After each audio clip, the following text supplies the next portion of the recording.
wij komen zo... Die livestream is zo de hele tijd ons die gewoon zo toying around zijn. Very entertaining. Honestly, I'm kind of fixing this shit. Oh shit, ik ben al live. Wanneer dat zeg? Zie, is toch clean? Hey, I'm getting there. I got a border and all. Damn, the black border. Oh, black. Yes. Ah, daar. Neon. Oh shit. Neon border. Ik dacht dat dat gewoon van de interface was. Nee. I got the full look. I got the full set. Instant gentrification. Dat is niet. Wat? Met David toch al heel tijd aan meme over gentrification. En ik las zo in die vraag 5 zo. In een age of instant gentrification. So what are we gonna talk about? David's aan meme. Ja, exact. Alright. I think we're gonna do a sound check and then Ja, is goed.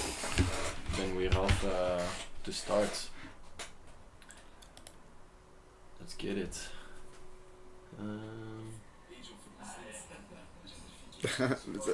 Dat is exact wat ik zei. Ah, goeie shit. Dat klinkt wel goed. Alright, that's a good go. Let's start a recording before I forget, like always. And then we'll just do like this and have this over here so we know if the stream crashes. People can tell us, because sometimes I forget and then the stream crashes and then I'm like, oh fuck. So today BTB podcast number 13 with good friend Nico Limousin, also known as Nicole or Nicole. The Nico. Or the Nico. Yeah. Full name Nicolas, of course. So maybe a small introduction if you want, just why you maybe chose this topic and how it relates to you.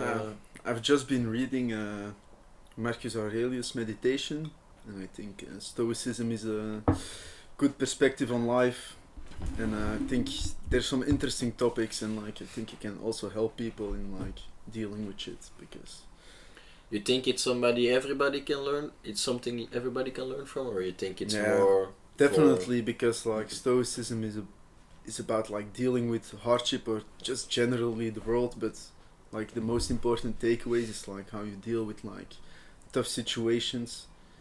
It's like a lot of like accept how the world is, and like the virtue of being good is like how you interact with what's happening and being better of it. Alright. So maybe before we go into deep, let's first talk a bit about what it is, because I guess not a lot of people, or maybe some people in our groups know what it is, but maybe not everybody that is watching knows what Stoicism is. Yeah. Can you maybe explain it like in a couple of sentences? Oof. Yeah, like Stoicism is a classical philosophical like idea. It comes from like the ancient Greeks. I think the main guy is like Epictetus, Seneca, like these people led interesting lives. Also Marcus Aurelius, a big one, Emperor of Rome, so also well-known figures. But I think even for their day, like the ideas of Stoicism just apply still continuously to this day, and that's why it still survives and it's like still an interesting read even now. Like there hasn't been that much evolved in Stoicism, but do you know from ChatGPT? no, but it's like a classical way of thinking, but all the ideas still apply, like even in a complex world like ours, it's still... Yeah, I think we still all have the same desires and temptations around us as in those days, especially for the Romans, I guess, because there's a lot of written text about how they were living and how extravagant their lives sometimes were, and that's maybe easier to relate to us in the modern days in comparison to like Egyptians or like the Vikings or something. Yeah, sure, but I don't know if there's like a lot of philosophical ideas of like these eras. I think like the height and the beginning is like ancient Greece. Like That's they definitely they true. really started to think about like other stuff than like surviving or like building an empire, or it was like more development of the human mind. That's when I think I'm not a No, historian, just, but that's how I feel it is, and maybe the most compelling and the most speaking to our way of being come from those eras, and yeah, perhaps Vikings or other people like Egyptians also had some beliefs and philosophies, I think, but they may be more distant to what we experience nowadays. Yeah, I think like the Roman and Greek empires were like the more modern ones of their day, like big societal cities like with infrastructure and like a more close to our society. I think like Vikings just raiding and like a completely different lifestyle, and Egyptians like gods were really central. And would you be a Roman or a Viking or something like? What do you think you would be or would like to be? I think or a Greek. Roman. I'm not that into dying in battle, you know. But just fighting. It has a lot of. I think Roman also had a lot of like norms and values that you should uphold, and maybe like Viking life or like barbarian life is. I think less related to those values. I think they had their values too and were strict about it too, because it's a very tribal way of thinking, and then if you go out of it you get just left behind, I think, and fend for yourself. Perhaps indeed the consequences of not aligning with those tribes' ideas and norms are maybe more drastic than in Roman times. Yeah, because in Roman times like it's like big cities like of thousands and thousands of people, and then you can find another place to like live your life and still fit in easily. I think with Vikings like maybe too, but you're the outsider. It's also a bit stranger. So you're always gonna be the outsider then if you move to another village. Yeah, that's what I think. I don't know. No, that's how I would feel. It's not about knowing facts here. No, sure. This, I'm probably one of the persons that doesn't have a lot of facts in me. I just go with intuition, and I think a lot of people here also just speak their mind. It's not about. Yeah. I also tend to go with intuition, but it's just to cover myself. If this ever gets used in 10 years from now. If there's ever something I said wrong, like I could say, yeah, but I warned you guys. I don't know everything. I think that's fair. I think spoiler or disclaimer, we all are talking disclaimer. Shit. I read half a book, and now we're gonna talk about it. This is how much I know. I think you're one of the persons that might be most close to actually living by these ideas. I'm not saying you completely follow it, but definitely from when I started reading it, like I've thought about it like actively during the day when certain stuff happens, like, oh yeah, I read this and I like how they think, and then I'm trying to apply it myself, but it's definitely a process. I'm not perfect, so. And you think you're that it's diluting a bit over time, or you think it's growing more into something that works for you, or how do you see that evolving for yourself? I think like Stoicism is a very defensive point of view too, like covering yourself for hardship and like being ready for like whatever happens, so you can always like deal with it accordingly and not like panic or be too sad or I don't know, like stuff happens and just accepting the fate of it. Like it's a big idea in Stoicism, so if you like read it and think about it, like you'll prepare yourself for whatever comes to you, because you're already busy thinking about like, oh yeah, indeed, like if somebody dies, like it's the way of nature, and like you'll be able to give it a spot easier just because you're like reading and actively. So for what I have read about Stoicism, I'm not really into it too deep. I just know people talking, and I've searched on ChatGPT for like 10 minutes or something. But a lot about Stoicism is, I think, accepting whatever consequence or whatever thing that happens, and not trying to shield away from it, or trying to talk about like, oh, this is so unfortunate that it happens to me, I must be unlucky or something. Yeah, there's a lot of accepting this the in fates. Stoicism. Like there's like memento mori, and that basically means like accept death, or like remember death, like be aware that it can happen anytime and live your life the best, so you're already prepared for the worst, I guess. You have also amor fati, and it's basically love fate, accept that whatever happens, like that's good, you know, like they talk about it, about being good whatever happens, like even if it's bad for you, like it's good because you can become better out of it, you know. Okay. They'll always make the argument that it's good, it has to happen, this is the way it is, and you can become better of it, and that's how they kind of deal with it. So there are two main pillars of Stoicism, or are there other ones? Yeah, general ideas. I don't think it's particularly only Stoicism. I think this idea is more shared between different philosophies, but Stoicism like accept them Definitely and like embraces, definitely thinks this way too. Like there are a lot of philosophical ideas back then that like took things from each other and like similarities, because yeah, you can just think about an idea and then somebody else tells you it, and it's you accept it and it sounds interesting, and it's not like, oh, this is like the way it is. It's like more fluid. Often it's like a certain person thinking something and then other people like teaching them or anything. Like Marcus Aurelius like lived 200 years after the birth of Stoicism. He had like a lot of different influences from different teachers and emperors and whatever. So like, but Stoicism like kind of comes out of it, like as the main one. Maybe we can start with Marcus Aurelius, and then we can kind of define the pillars of Stoicism a bit, because I think we have touched upon a few points of Stoicism, but I like to condense it a bit. So Marcus Aurelius, I think, from what I have seen from one YouTube video, is one of the great emperors from the Roman Empire. Yeah. And he was like the kind of guy that had it all, you know. He had all the good looking women, he had all the wine, all the drugs, all the money, all the power. Everybody wanted to be his friend, everybody wanted to get to know him.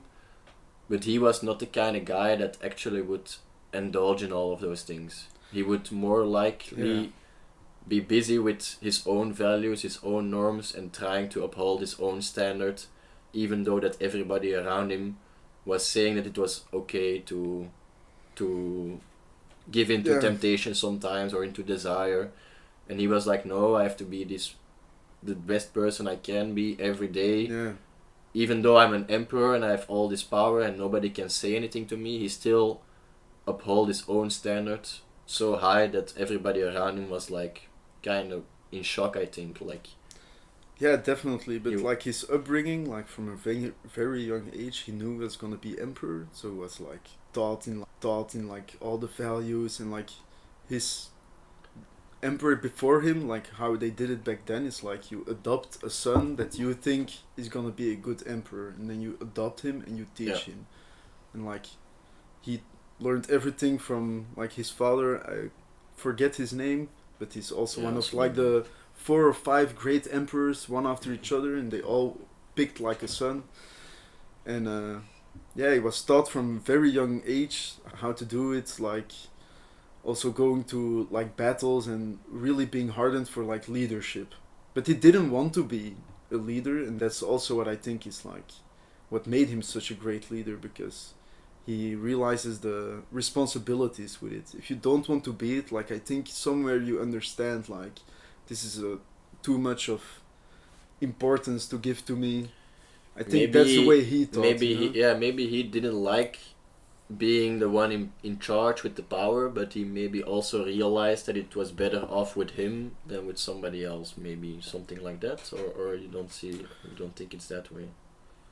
I don't know. I think he was just a upstanding guy, because he also had a brother, and he just said, normally back in those days, one of the brothers murders the others for the power, but like Marcus like gave co-emperorship to his brother, like they ruled both of them. I didn't know that. Yeah, so like even from the very beginning, like he did a very noble thing to like let his brother live.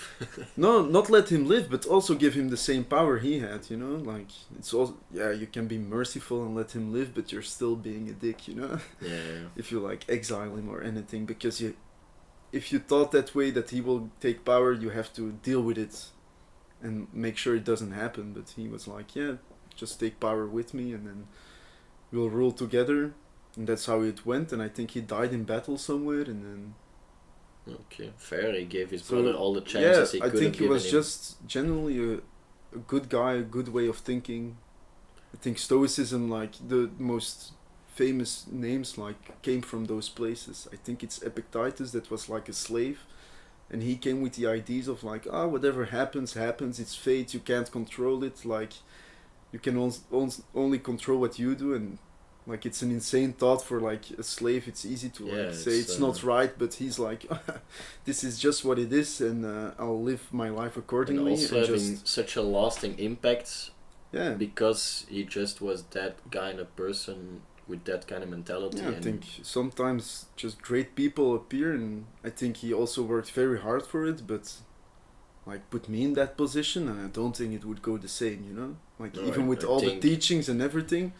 But it's very difficult to imagine because we're like living in a very luxurious lifestyle. I know, like, power can become a difficult thing to handle, you know. And I was more talking about the Epictetus, that he's like a slave and he has this mentality, and then it could be Seneca too. Like, I confuse. Yeah, either way, like that the fact that somebody from that low tier of society can make such a lasting impact on people nowadays, even I think it's kind of amazing. I think even the people, his masters or anything, like, if they would hear the slave talk, like, like, just it's not a bad guy, I think you would be impressed. Like, damn, bro, he has a tough life, but look at him, he's living it.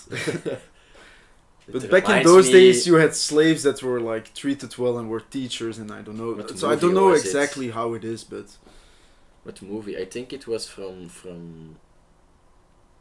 there was this movie, maybe not Life of Brian, but like a Monty Python movie, or maybe from that barbarian comic series that Max and other guys like to watch. The Northman. The Northman. Yeah. That there's like this one slave that is really okay with his. Yeah, he's just really like okay with his life. Like very happy to he gets slave peed on. He puts in the cage, and he's like, is it not a nice day? Happy. You know, like. Yeah. You look at him, and you're just like, so sad for you, but good guy. And he's like cooking in his cage, and he's like very happy that he's able to cook there. It's like, he gets thrown with the pigs, and it's like, you're lucky, it's just the pigs, it could be worse. Just 2 seconds later, he gets the treatment, and he's just like, see, I told you. Just like, No, I think also the most impressive really thing about Marcus Aurelius then is, I think we talked about it before, is his notebook or something. Or the book Meditations is just, he didn't mean it to be read. It wasn't like a written book that he like taught anyone. It was like more notes to himself. Basically notes of his day and things he should improve upon himself, I think. Some things like that he all wrote down in this book. That was not supposed to be looked upon by anybody else. The history is quite vague about it, because it's like some kind of learned man from a Muslim country like found it someday and was like, this guy is really interesting, and like made it into a book, and then it got translated. It survived some like burnings and shit. Yeah, it's like, it's a miracle this book even exists, but I think that also shows the value people put on it. Oh, that's true. Just like random thoughts, and like the book also, like the translation, because there's a lot of different translations, because it's ancient Greek, and it's up for interpretation to how you translate it to a modern language. And the translation I read now is like, it starts off with him like thanking people in his life and like the good aspects of them and like what he learned from them, and it's like all emperors, teachers, like also historical figures that he's like thanking for like certain aspects. That's I don't think many people would be able to do that, even in his position with all the power also and knowledge. Writing it down and being like, oh yeah, like I gotta remember this from this guy. So yeah, even nowadays, like just saying to you, like, hey, thank you for just being that kind of way. I don't know if Marcus actually said thank you to those people. No, it might but like be in his mind, like yeah, being thankful. Like he's generally a very thankful person for the life he has lived, because like being an emperor, having all this money, this power, like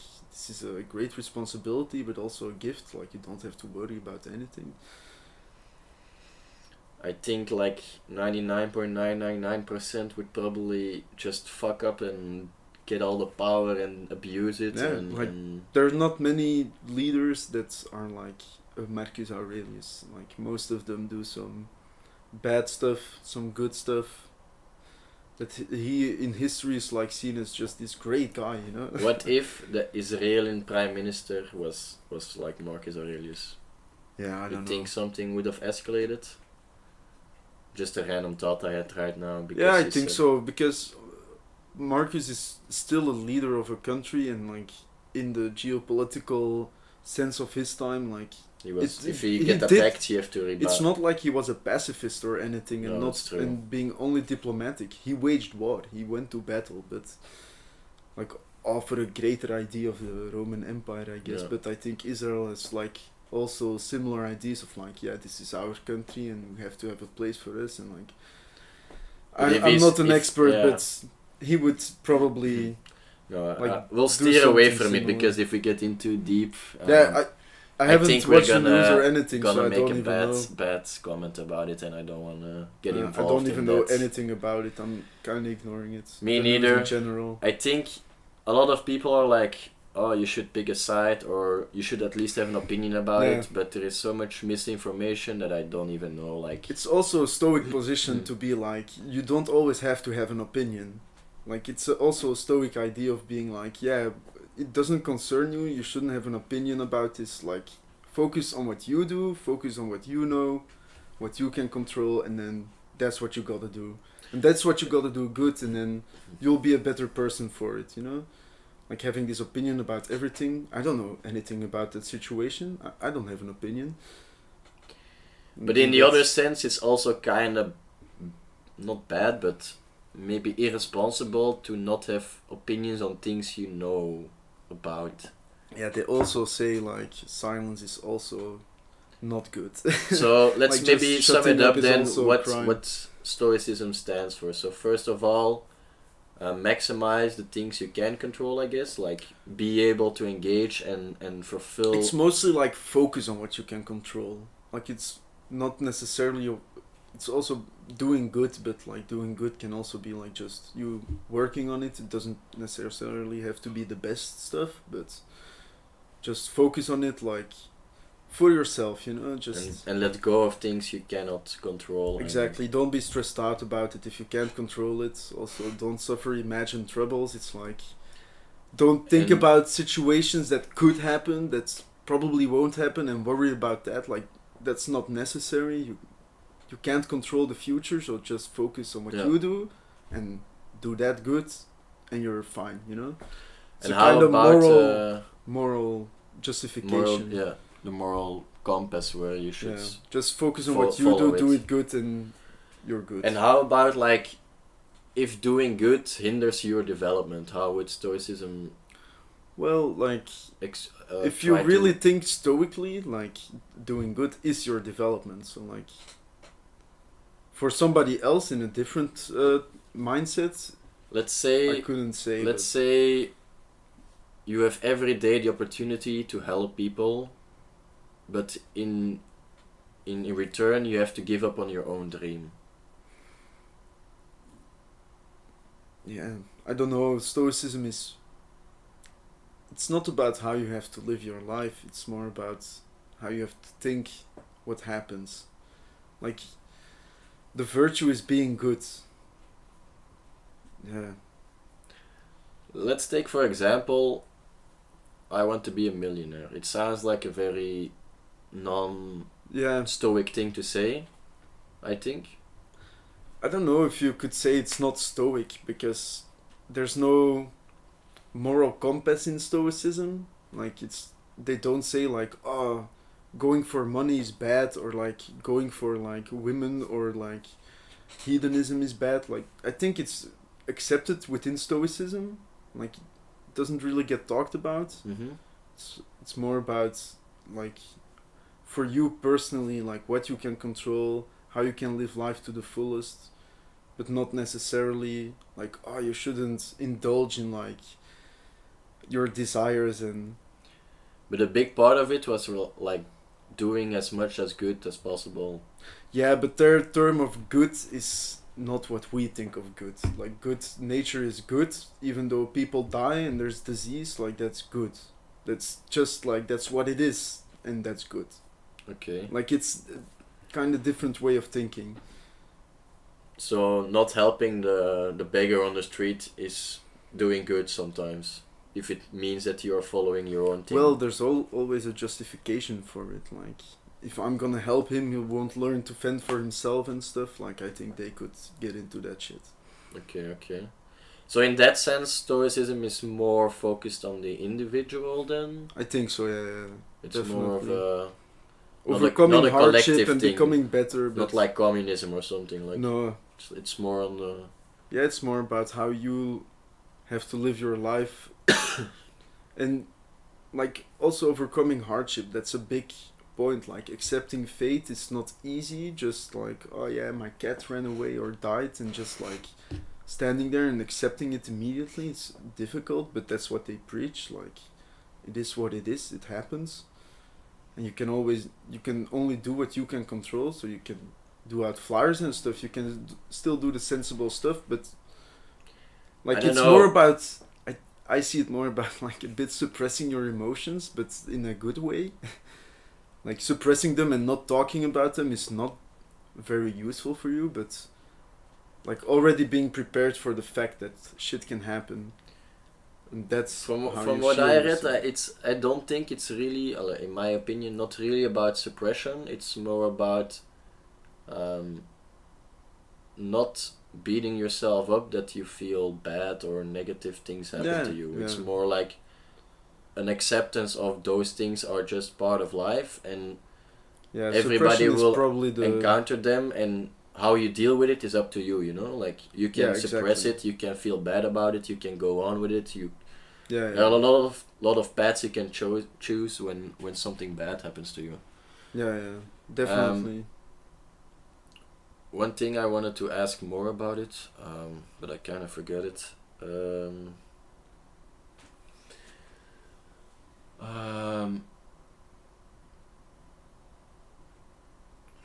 totally forgot about it. My bad. No problem. So maybe we can go to a comparison with another philosophy. My bad. I blanked out a bit. I don't know a lot about philosophy. Like, if anything, more about modern philosophy, and like Stoicism is the only thing I've read about, like about the classical ones. So this one I found very interesting, Epicureanism, and it says, in comparison to Stoicism, while Stoicism says we should focus on being strong and good and being the best yourself, doing everything you can to optimize for your own life, I would say. Epicureanism is more about seeking pleasure and avoiding pain. You think that is something that holds truth, or is that something that you think is not the best way of living, or? I think both are right. But you identify more with Stoicism. I think for me it holds more value currently, like how I want to live my life, you know? Just like the mindset is, for me, a comforting idea to be like, oh yes, shit can happen, and I'm just prepared, and like lower expectations, and just you're more content. For me, I'm just. Does that mean you're not actively looking for pleasure, or how do you see that? The thing is, I've looked for pleasure, like in everything I do, like my work and everything. I switch careers just to be more happy about what I do, and that's like also pleasure, because I like doing it.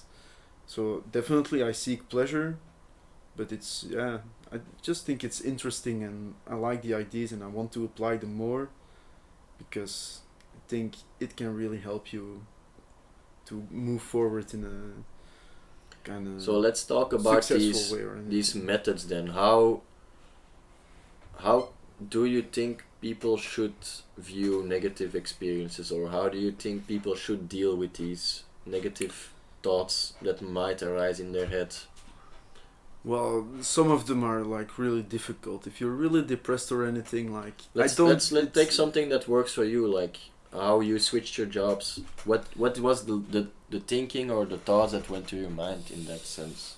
I'm not happy doing my job. I learned to do something else and I was happy doing it. So I just decided this is what I'll do then, you know? The thought process is like really easy for me. I don't have like these ideas of like sunken cost fallacy, like putting in effort and then just like being, oh, I've put in this much effort, it would be sad not to continue or anything. I don't have that. So like I think very... Like, does that mean you're like more... This doesn't make me happy, it will earn me money, this could mean success, but it's miserable, I don't like doing this, I don't see me doing this for like 10 years, 20 years, or even 5 years. Like, this will not be the way that I'll be happy, so I'll just look for something else. And I'll just do it. Like, I switched to woodworking. Like, I just searched for classes and I took them, and then I realized, like, yeah, I'm actually pretty good at it. I could make a living off of this.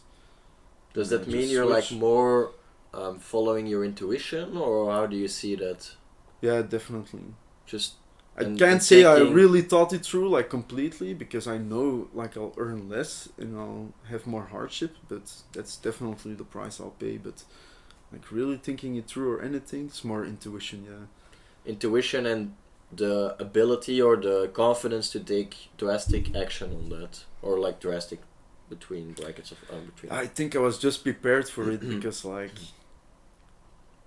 even in high school I didn't really care about school, and I was just like, whatever, I'll just continue because that's what society says I should do, so I'll do it because I was 18 and I don't know much. But then as it evolves, I like stopped studying for a while, I switched like my studies, and then I switched them again 3 months later, and then so like I was already ready of like making that hard decision because I did it like 3 times already, like less tough decision, but kind of preparing me already for like, oh yeah, this is just not it. So I think for students, indeed, it's pretty normal, quote unquote, to switch between studies. But when you actually are like close to studying or like finishing your studies and actually starting a well-paying job and then switching to something that pays, I assume, a considerably amount less. Well, there was a mistake with my wage, but basically I earned like as much in 2 days as I do now, in 2 days a week as I do now for a full week. But I don't care because I would rather work 5 days a week on this job than 2 days a week on that job. So like that makes it easy also. Like if I just put it in perspective that way. Did it give any my willingness to earn money. No. No?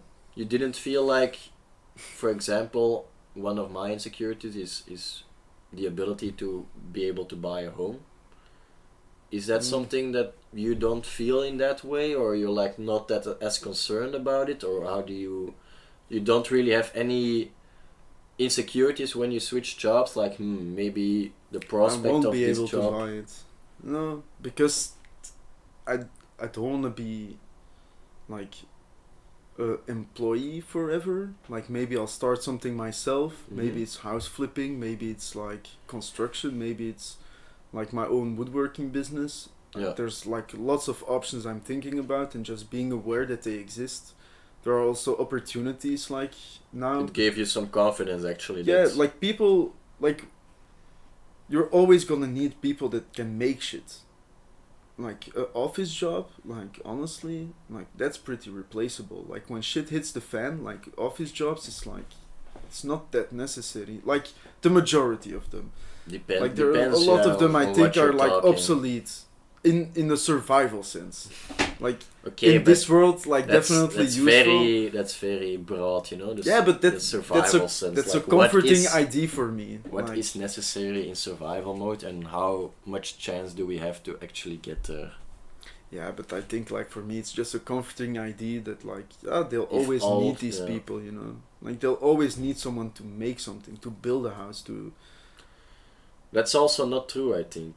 In, for example, prefab houses. yeah, people are still making them. Like I'll work in a factory but I'll still be woodworking, you know. I agree to Somebody disagree makes there, I it, guess. like a blue because- collar job is always gonna be there. I don't know, with how things are progressing, especially prefab, I think it's I think more robots just going to all the robots. Especially for low cost house it's gonna budgeting. be a sad world for me. Just like even if I don't do this job and I'm an office job, like just like everything made by robots, no human touch on it, anything, no imperfections, no, just all A lot purely of what we functional. see is already IKEA, and I think it's pretty much 100% robots. Or you think IKEA has some I don't think it's all robots, but like human force to it? yeah, definitely you need You think? operators to operate the machines. It's Mm-hmm. not all just one big conveyor belt of like different machines cutting everything in size. Not yet. I think Not it's yet. very close it to could that. be, yeah. But yeah, sure, you'll always have this, but you still have Mhm. art, and for me, like handmade furniture or like the furniture I That's make, true, like the design closets and things- everything. Design like, things are It's something all else. made to fit like in an old house, and you can't make this in the factory. Like you have to be on site and measure stuff because you won't know until you place it. That's true. This will always be the case. Like it was always the case, and it will always be the case. Okay. Maybe we drifted a bit off on the topic, but I always wanted to see if you had any Yeah. insecurities with that.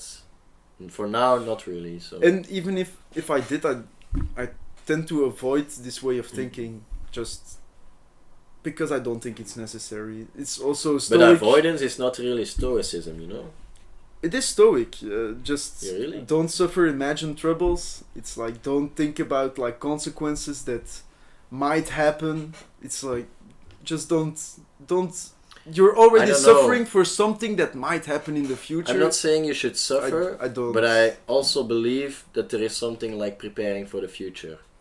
Yeah, but in Stoicism you prepare in just like the general, like whatever happens, happens, you know. And I'll always be able Yeah. to make a decision. It's not like something happens and there's not often a time something happens in life and you have to make the decision at that moment. More often than not, you have like a week, 2 weeks, or even months to think about stuff. That's you can. I think always, maybe like, that's why change what you do. personally Stoicism is. I like very much the ideas behind it. Mm-hmm. I just don't feel that related or that drawn to it to think this way, because I like to think about plausible scenarios and optimize my chances of thriving in those scenarios and being able to navigate between different scenarios, even though You could apply the stuff you like about Stoicism and ignore the rest. Like that's what that's what Marcus Aurelius that's did. what everybody does with anything. And I think like certain aspects of Stoicism, for me, I like them and I. No, don't think definitely. by I don't think it's a bad thing or something I don't vibe with or something. But yeah, I think that was the thing I forgot. You said it is what it is, and Yeah. it's such a catchphrase that I've been using for so many years. It's and, also very much and in meme culture this right year, now. yeah, this year I was like, okay, I'm gonna stop saying that shit because It is what it is. it is a bit ridiculous, you know. Like anything that happened to us, we were like, It is what it is. it is what it is. You Nothing just to do continue, about it. Yeah. And at that point, it became so. It took away all the power I had, you know. Like, But it's felt like you had no control over what happened to you, and I think we do have more I control. think we just took it to the extreme. Just accepting. No, but it's also society. I hear this so much in society. I think so. For society, so much shit went wrong in the last couple of years. Like, for instance, Corona. You were home all the time, and people were just like, it is what it is. I'll just stay home, whatever, and just like this general. But I think don't it's like, care attitudes. I just think it's suddenly like rose up. a certain coping mechanism, you know? Yeah, definitely. It is what it is. Is exactly what Stoics say. It's just like, yeah, you're ready for hardship because you know it's gonna happen, and it is what it is, and then just might not be healthy for everyone, but for me, I think it's a healthy way to think. Like, I think other people might just not. Yeah, I just got a bit disgusted by it at it. some point. Like, I felt like I had no control over what's happening to me or in my environment, and I did realize that I do have more control than I was thinking about it. Yeah, the Stoics still say like focus on what you can control, and I think if you go too much in it is what it is, you lose a bit the sense of what you control, and you just give it away willingly. But yeah, I think that's a very fair point. I think to make about Stoicism, like there is a line you should draw where often they say very opposite things, but it's like you have to find in certain situations like apply this, in certain ones apply this.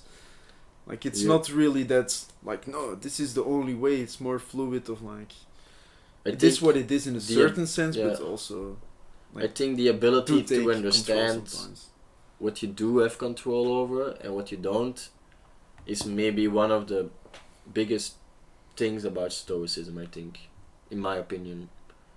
To understand, to be able to identify what you do have control over. And if you identify that, you can really go hard on the Stoicism. Like, this is what I control. I'm gonna focus on this, whatever, and then you can really go hard on it. But if you don't really know what you control, because it's not easy, the world is complicated. Some stuff might seem out of your control, but actually are a little bit, and some things are out of your control, and you think you can control them, but.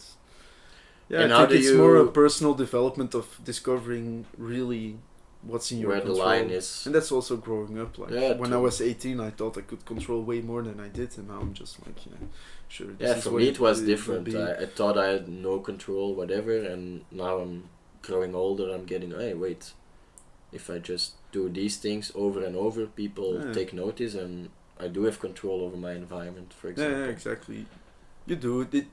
Stoicism doesn't tell you what's in your control. It's just saying like focus on the things you can control, but there's no answer to like every individual person because it's for everyone. It's different. Do you feel like you have a good control over your life or the environment you're in?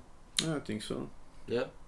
Okay. Yeah, the things I would like to control, I control, but sometimes you just jump into something that you thought was less work or less troublesome, and then it's out of your control because you actually have to finish it and do it. Sounds like something. Yeah.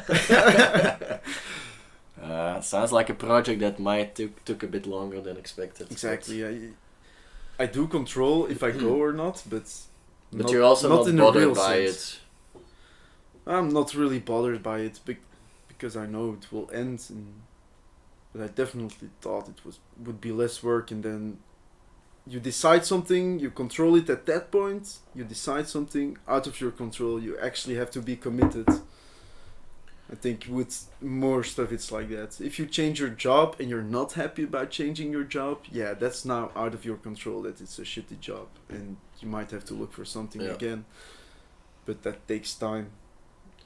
And a little bit about that, but in another sense. I think we've been talking about this before. How much impact do you want or have on the environment, and how do you think the actions that you take have influence on other people and how they take action or not? I think for me, because I just want to finish. I've been talking about how I think you should actively say things and do things to not let other people get away with it, or you know what? You remember the conversation we had about it? Do you think it's something that fits Stoicism, or is that more like let them be them and focus on what you can do with your things, or how do you see that? I think within Stoicism, I think it doesn't really fit, but like just being a human, I think you can always like, it's not controlling people, it's more like talking to them or like being an influence, but you're not really controlling influencing them is a good word, I think, but it's not really a true sense of control. No, it's just you can always talk about stuff, but that's within your control, you know. But if you have like an idea from, hey, I would do this different because I believe I have control over that aspect of my life, do you think you should influence others to also take control over that part of their life, or you think that's not really up to you to... I would do it, like personally, I think I would always like say some advice, because I've learned hardship in certain areas, and I think like just sharing your wisdom is also useful. But in Stoicism, I haven't really read anything about that particularly. But considering they taught other people, I think they're fine with it, you know. Okay. How far would you go with it? Would you help a stranger with it? If it doesn't take too much effort, to be honest. Like, no, that's fair. Just say I would be partying and I would talk with someone. I would generally give them advice, I believe, you know. But if you see somebody making a door or something with I would say like, I would do it this way. This is easier. Just you would go out of your way just to be like this is small stuff in the moment, but going out of my way to help people, like going to a homeless shelter and giving food or anything. Like no, I don't think I was not really. I was more like, you understand certain skills or aspects about life. Yeah. Would you actively share them with people you don't know? Or is that something you're like... Now I won't do it because I still think I'm a newbie in anything. But maybe later I think... And how about if you share it with them, and because you're a newbie they might say something back to it and then you learn from it? Yeah, definitely at work a lot. That happens a lot. Like I say, I think we should do it this way, and they say, this is better, and then yeah, that's true. Because that's something I really believe in as of lately, that even though like now we're not sure about what Stoicism really is or what it really stands for or whatever, we're talking about our perception of it, and how we think it influences and benefits people. Yeah. And the fact that we are talking about it makes us more aware of what it actually can be, or what the potential therefore is. And even for the people online that are listening, that they can also give responses to that, like, hey, the thing you said there doesn't really apply to Stoicism or doesn't really fit that or something. That the fact that we share our knowledge with as much people as possible, we're also able to get as much feedback as possible. And I think that's something I understood recently only, that you can influence your environment, but your environment obviously also influences you. Yeah. And if you actively engage with your environment, you're more likely to get active engagement or and get better feedback out of it too.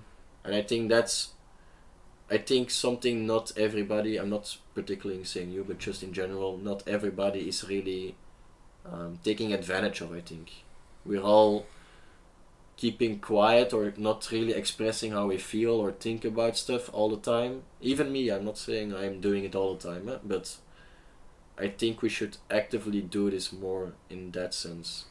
Yeah, I think for me it's different because just of the way my job is and the culture, like with like carpenters or like any type of skilled job, let's say. Yeah, I learned from a guy that did it for like 40 years, like loves to explain it, and you talk about it, you see your student next to you working on something, you're helping him, it's like a very open, like, how would you do this, like problem solving. And to this day on my job, every day you're talking about, this is like a difficult piece, like how would you do this, and then just sharing your knowledge. It's interesting, so because in my job it's like a continuous thing, like almost every day I have this. But I think in my office job before I didn't.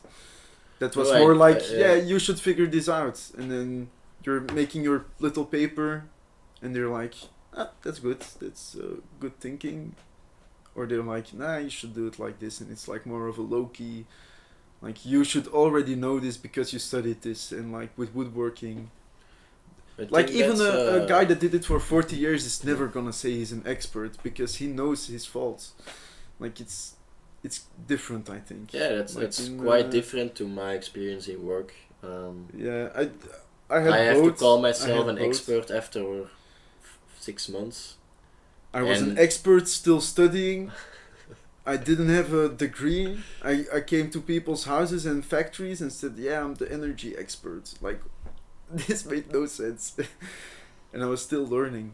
And a lot about those jobs are also like protecting your own knowledge a bit, you know? Like, I see this so much in companies. They wanna have the upper hand still keeping like their little... Yeah, that there's like an automation engineer that is like been with the company for 20 years.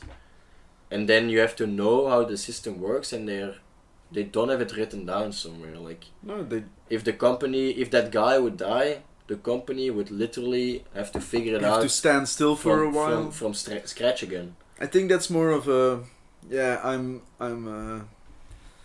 I can't be missed in this company and making yourself secure. If you, I would think this way. You know, I would make myself like very difficult to get rid of. That's not something unimaginable, I would say. But it's such a contrast with what you were saying about carpentry that it's. Most people really help out each other. Certainly, if you do a project together, like. Yeah. You'll go help. And the fact they're also saying that they're not experts, like it's such a contrast with. Yeah, because there's a real product like being placed, so you have a immediate like representation of what you did, and like the guys that do it 40 years also make mistakes, and they won't call themselves an expert because of it, you know.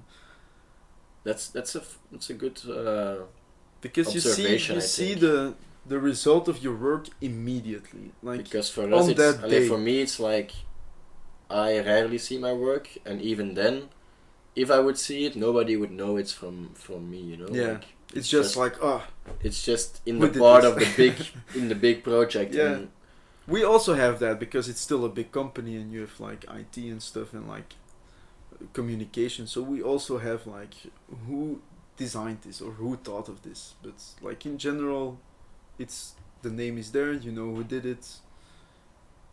That's a very nice. So you're held more accountable, I think. Like definitely, because if you fuck up something, you have to call like, yeah, like, can we order this piece again because like I fucked it up, and they'll be like, how did it happen? And like, just a mistake. they'll be like, can't let this happen again.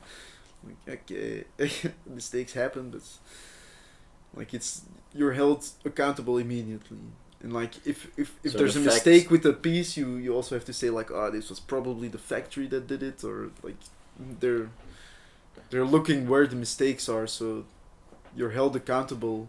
Like so the fact that you're not shielded by these layers of corporate and project. You're not just a nameless worker. You did the mistake. It actually you gotta solve it. Makes you more vigilant or like more thinking about how to do this as best as possible instead of just delivering your job. I think like the difference with the amateur carpenter is like the pro will do it so that it's almost impossible to make a mistake. He will develop a way of making it that like has very little room for error. While like a newbie like will measure everything and will like make points, and like everywhere is like a room for error and you will make mistakes, but the pro will be like, oh yeah, you just push it here, you scribe a line here and boom, perfect every time. In that like sense, just in is that maybe sense. A skill that is so advanced that the pros have such a good grip over the technique that it's just little tricks. Everything is a little trick, like even how you scribe it, like there's a certain way to make it perfect. Like I copy them, I see what they do, I copy them, and I still make a mistake, but they do it in a way that won't make a mistake. like you have the general idea, but then you have all the little details that. And does it evolve as much? I've been working there for a year, and there's like a big difference from when I started. Really?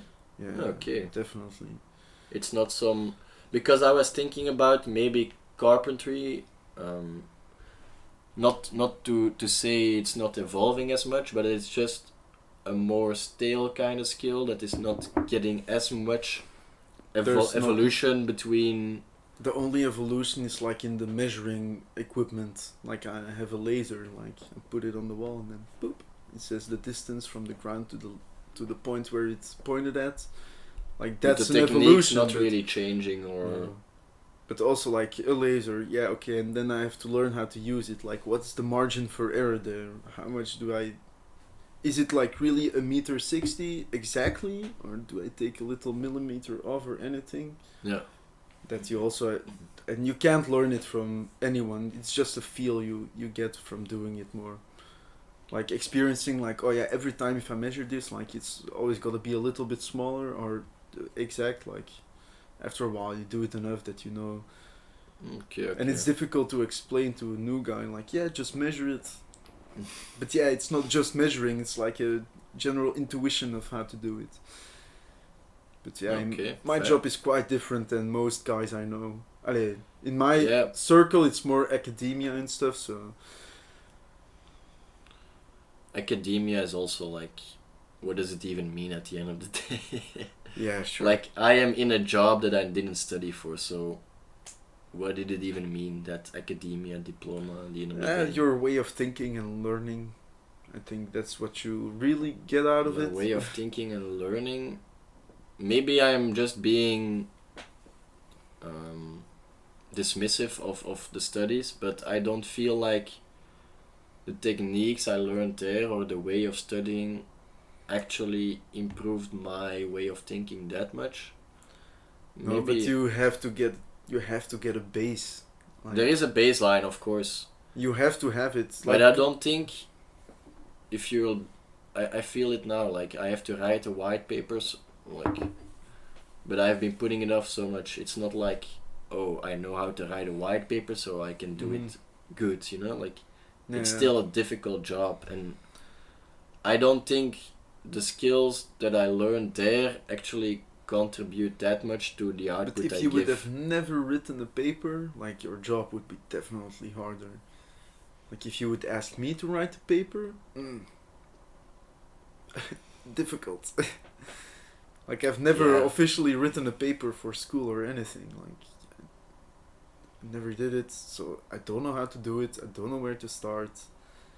I will just jumble some words on a paper and just like, yeah, this is well explained, and I know. But is that also not just experience? You know, like, I'm talking about. Yeah, but in that sense, like, your studies still helped you, like. It gave me experience, but what I'm saying is, wouldn't the professional academia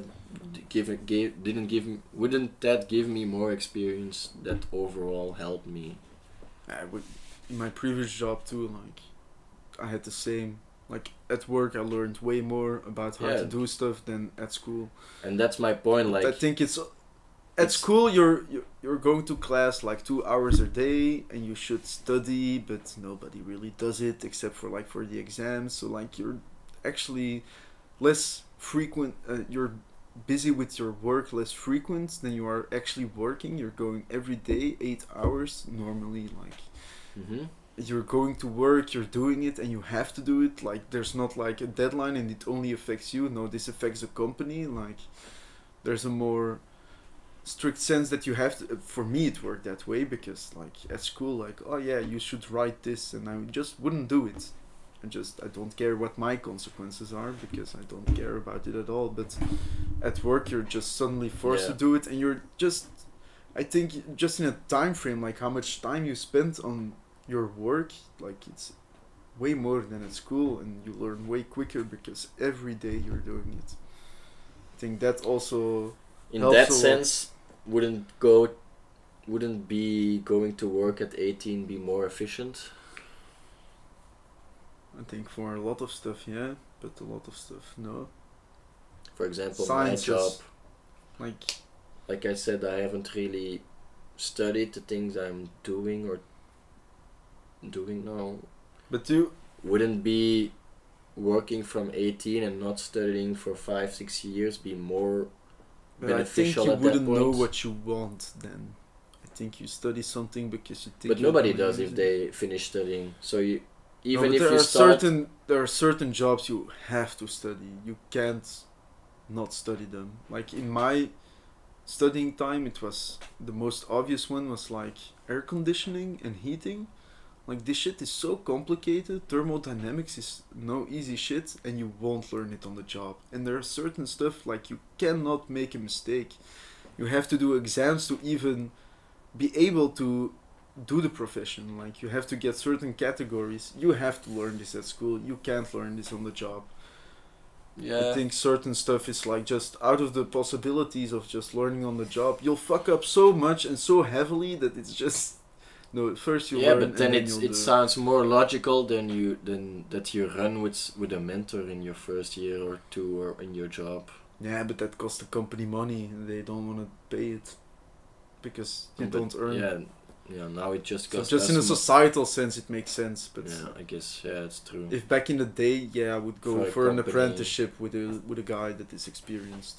But now it's different. Yeah. I Fair think enough. if you go in the medieval times, like I want to do carpentry, there's no school. You just work at the carpenter and you'll just learn on the job. Or I think back then it's more like that, and now it's like but we have to earn money, so we can't invest too much because it's just wasted money. The projects take longer, there are more mistakes, it's more costly. So learn first, then fair. you come. I think just I guess in modern we're cities just like over that. the peak of I think how beneficial school can be. I think it's a bit overvalued. Yeah, that's. I think our parents always said like, without a degree you won't get anywhere, you'll be jobless, homeless. And I'm just like, I don't think so. I think like not having a degree is actually not that bad in our time. Like, what are we're the also jobs very lucky that the people job want market is programming. Yeah, you don't have to learn it at school. You can perfectly be a great programmer just learning it on yourself. I think we're also They're very like- lucky with the job market that Yeah, that There's I a was lot of- able to change in such a position. because a lot of people want. But that's just how our generation is. It is what it is. All right, let's get back. Let's circle back to Stoicism because the we, classic Benji and Nico tangents. What about existentialism? This is a newer philosophy. It says life doesn't have a built-in meaning, so we have to make our own. In contrast, Stoicism doesn't focus on meaning because it's just It's not even it is what focusing. it It is. doesn't even talk about it. Like, it's just nature is its thing, and that's you what think it your is. life has meaning? I don't know. In a general sense, like in a cosmological sense, no, I don't think it has any meaning. You don't? No, I So, think like, it's we just are- a coincidence that we live. Like, just scientifically speaking, it's just a big coincidence. But I'm not bothered by that idea. I think it's fine. So you I don't think like I'm not a very spiritual guy. Like I don't. If there's a God, there's a God. Sure, I can believe in the idea of a God, but like for me, I don't think like we were created or anything. I think it's just a big coincidence, and I'm fine with it. so. Anything we do like now doesn't have meaning. It does have meaning because like we will have children, like, and they will live on, and there's humanity continuing. So like building for the future of humanity, that's what for me is the meaning. But like a greater meaning to go to heaven or like something like that doesn't apply, I think. Well, I don't know in what kind of way they're talking about this meaning. I guess I don't know. I think I guess existentialism also says like we have to make our own meaning, whatever that means. Like if it's well, I God, think if that's it's closer what to I say, I think that's closer to what Yeah. you're saying than Stoicism, which if I interpret it like this is that there is no real meaning, like you say, in the cosmos. Yeah. So everything just you do or not do doesn't really matter. It all I don't think matters what you think about it. I don't think they have what you do is meaningless. I just think they do put meaning on like the stuff you do, but yeah, I think, but not in I mean for the individual again, like yeah, the meaning is only what you find meaningful to do for yourself. Yeah. But it doesn't really mean anything to your environment. I think that's a bit how I feel. The difference. It's more it's just it only matters. Kind of selfish way, I think. Yeah. I don't know how to describe it, but it's more like yeah, for yourself, like whatever for you has meaning. But they also think of a greater good, like. It does think about that. Yeah, just like nature is good, and like what's the human nature, I guess. Like it's reproducing, society has to function, like, and that's good. So that's actually where meaning lies, you know. I don't think they specifically say like, oh, this is the meaning of life or whatever you think. No, it's like, no, this is nature, this is how it functions. Like, just look at ants building a colony. Everyone has a little part to build, but like, I don't think they think about that way. They just do what needs to be done. And I think that's more a stoic way of thinking. But that doesn't sound intuitive to me. If every person has their own meaning, then all of a sudden the whole colony has meaning. That's also like an economical solution. The John Nash what do you balance. mean by that? Yeah, he said like if everybody does whatever for him is the best, then generally society will will be the best solution if everyone go for their own benefits. He proved it mathematically. I don't know. I'm not an expert. Just thinking about it, like it's. Yeah, he won the Nobel Prize for it. Yeah, no, I'm not arguing his theory or his calculations. So I think it actually like works really well to like just focus on your own good. So if everybody is the most meaningful to himself, that will bring the most also meaning. will be the most meaningful to society. That's how I think. Okay. That's what I believe. I think. That's a difficult. But I think like most people don't really think about meaning. Like. I think a lot about meaning. Yeah. About what I think it means. sometimes, but if I see like colleagues working or like other people, like I don't think they think about this stuff. Like not at all. They're not concerned. I think a lot about the meaning of what others do and how it would mean something to me, I guess. So in that sense, I'm also back to the individualistic meaning. Yeah. Because I'm also constantly contemplating like, what am I doing? Is this 4 out of 7 non-smoke week something meaningful to me? Does it actually help me achieve the things I find meaningful? And yeah. What do I give meaning? And that's yeah, I'm constantly thinking about those things. I'm less worried about that stuff than you are, definitely. No, there was definitely a time when I was also not thinking about that. Just lately, I've been I think wondering more about what is the meaning for me and how does my meaning influence the greater society or environment I live in. Yeah, I'm less concerned about how the impact you have. Yeah. Okay.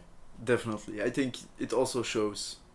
I think it shows for a good way. For me, it's a healthy way to think. Like for me personally, this gives me the best peace of mind I can have.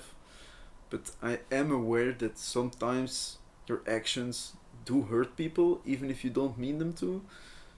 Like not even hurt people, or like just not help them, or like anything. And don't think like I bring that much meaning, but like I am aware that it could, you know, but I don't think about that. Okay. Maybe it's like a willful ignorance, I think. Because I think also like that train ignorance of thought could is bliss, so yeah, I believe in that.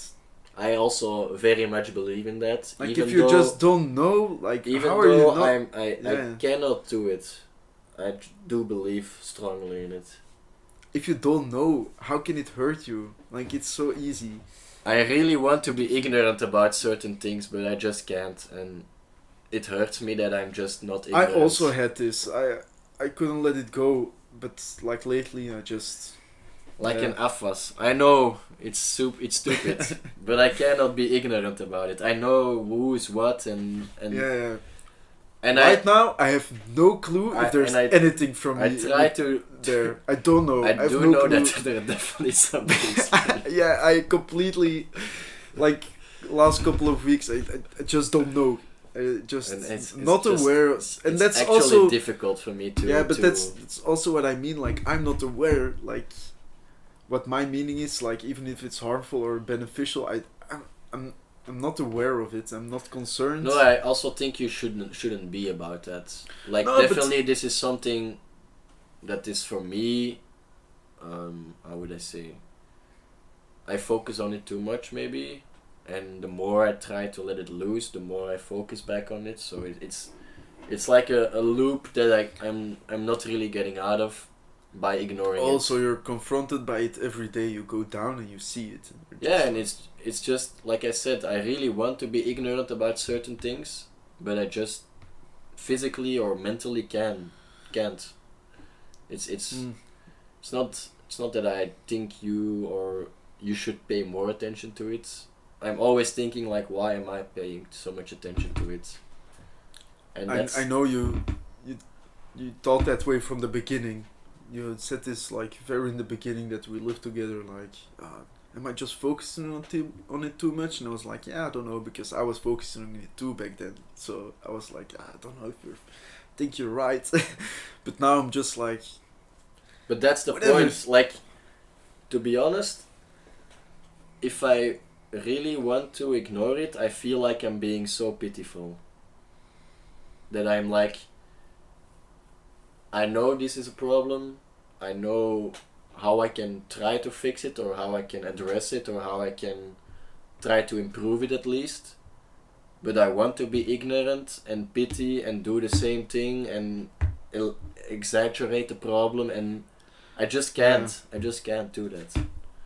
Even though I'm one of the most pitiful guys, I think that I know of. I think the way I see it in the house, like in general, like whatever makes the general household happy, like if that's a system we go by, and sometimes I forget my plate, like this week I have no clue. I've also, it's not an excuse, I've just been busy, not a lot of time, and then I just stop thinking about like all that stuff. Like it completely goes away. I put it there and suddenly I'm busy, and then but I can't like actively think about that stuff anymore. But no, I get that. I think whatever makes the household happy is like getting the fine line of like just clean enough so that the people that like it more clean can accept it, and just like careless enough that other people that don't care that much like are also happy to not work too much, you know?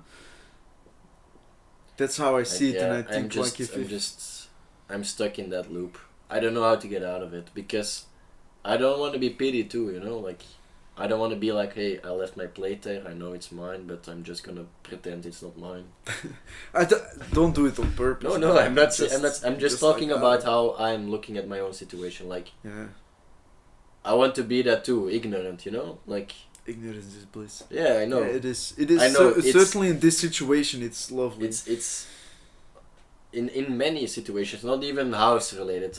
I now chose a house example just to show how I think about these things. For example, the news lately, like people are like, "Oh, it's so horrible." I'm just like, I don't know what's happening. Like I don't know. That's, like that's what am I supposed to be sad about? And I'm blessed. Yeah, but I have like, I don't know, it's not really a commitment to not watch the news. If the news is on, like I'll watch. I'm human, I'm curious, but like I'm not actively going to look at it, you know?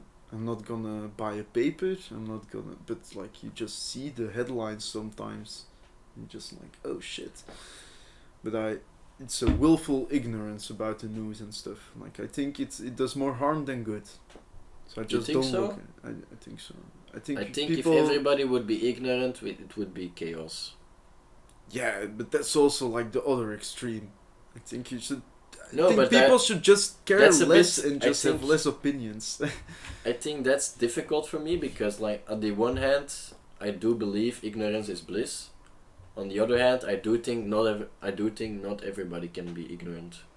Otherwise, there would not be a system that works. If you're passionate about something, you should care, and I think there's always gonna be someone that cares enough to make it work, you know.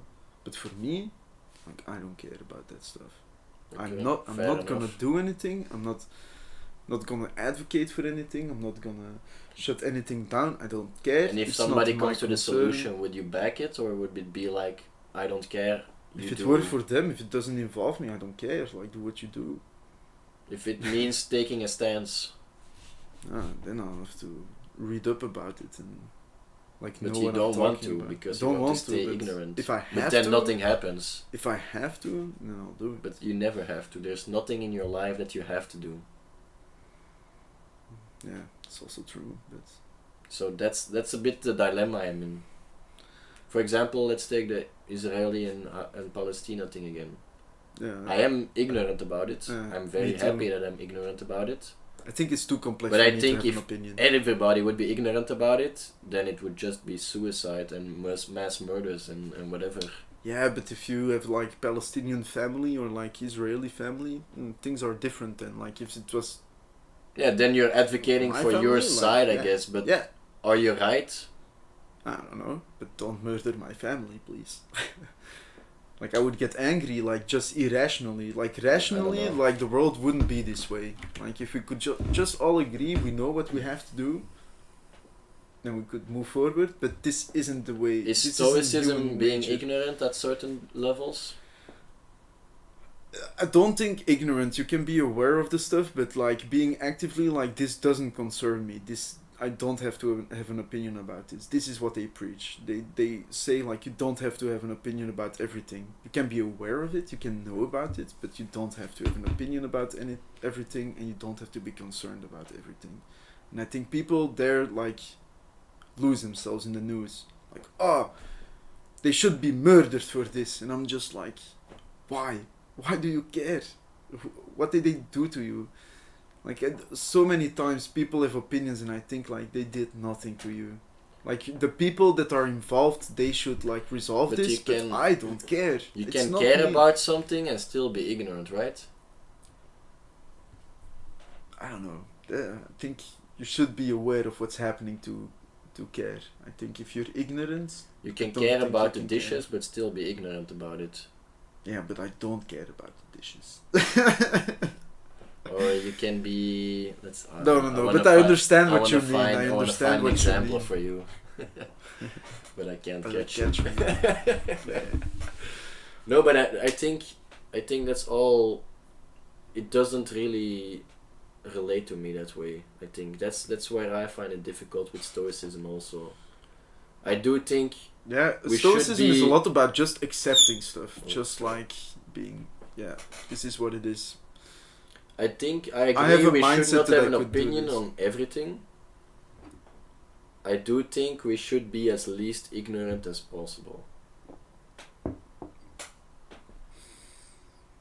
I don't know. For me, it's a no. Even though that I'm saying ignorance is a bliss, I know. Yeah. But if everybody's ignorant, the Yeah. world is fucked. But I think just like it's impossible that nobody cares. If nobody cares, it's not important, and it won't affect anyone. Like, people will care. Like, it's not because I don't care and I'm not concerned by it that somebody else won't. But I if you think need to have that just covers my if morality. you need to have a you know? majority in something, you should have everybody that cares about it in this. I don't know. We'll see what happens then. Like, for instance, if the extreme right gets chosen, You don't care we'll see what happens. because you're white. I'm not right. They're white. White. Yeah, sure. It doesn't concern me. Like, it's not that important for me. And yeah, sure, that's also because I'm white. If I'm black or otherwise, it's That different. doesn't sound morally right? I don't know. We'll see what happens. Like, just rip the It's- band-aid it's- off and just...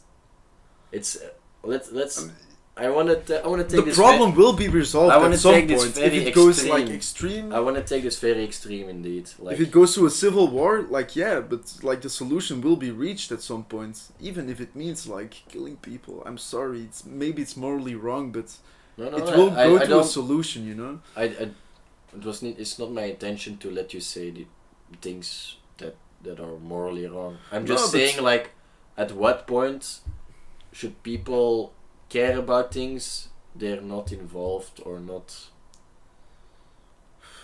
For me, it's a lot. Like I don't care about a lot of things because I'm not concerned by it. I'm not involved by it. But I notice that I'm like in the minority here. So, like if I talk to people and I say like, yeah, I'm not concerned by it. I don't care. Like people are like, come on, you should care a little. And I'm just like, like it doesn't concern me. I like the idea a lot, and I go a bit too hard in it. But I think generally, if everybody thought like me, it would be mayhem. I think people should care a bit more and be less ignorant. I do agree, but for me personally, I know like people care, so I can just not care. No, that's fair. Being I a think, bit I think being what you a bit said lifted before- by the rest, you know. I It think doesn't what you said matter. before makes a lot of sense. Like, you should care about the things you're passionate about and not be ignorant on those fronts, which is Yeah. mostly the case. I'm just wondering at what level, yeah, like I said before, at what level should somebody care about something they're not involved or not? And I think that's a I difficult think one it's because difficult. I think for different people it means different stuff. But like there are some people that read one article about the subject and immediately have a strong opinion. I'm just like, you know nothing. Like for me, I studied energy. I know a lot of shit, and sometimes people came to me and like, oil and gas is bad, and I'm just like, yeah, but it's a necessary evil. Like shit won't function otherwise. Like it's impossible almost to get rid of it. Like just the technicality of it is, it's so difficult. Like there has to be a ginormous effort from humanity to make it happen, and it's not happening. And then people are like, yeah, but like it's obvious this is green, and it's like, no, it's not that black and white. And that's what it was, very hot topic, so everybody had an opinion, but they didn't know shit. And that's why I think like they But- should not have an opinion. I But that I'm I a bit kinda- harsh on it. I'm a bit harsh on it on that. After thinking a bit more about it, I do not agree with that statement because, like I said a few things before, I do think having an opinion, expressing that, and having other people's correct you on that is part of shaping a Yeah. well-preserved opinion that holds true for more people than just yourself. That's true.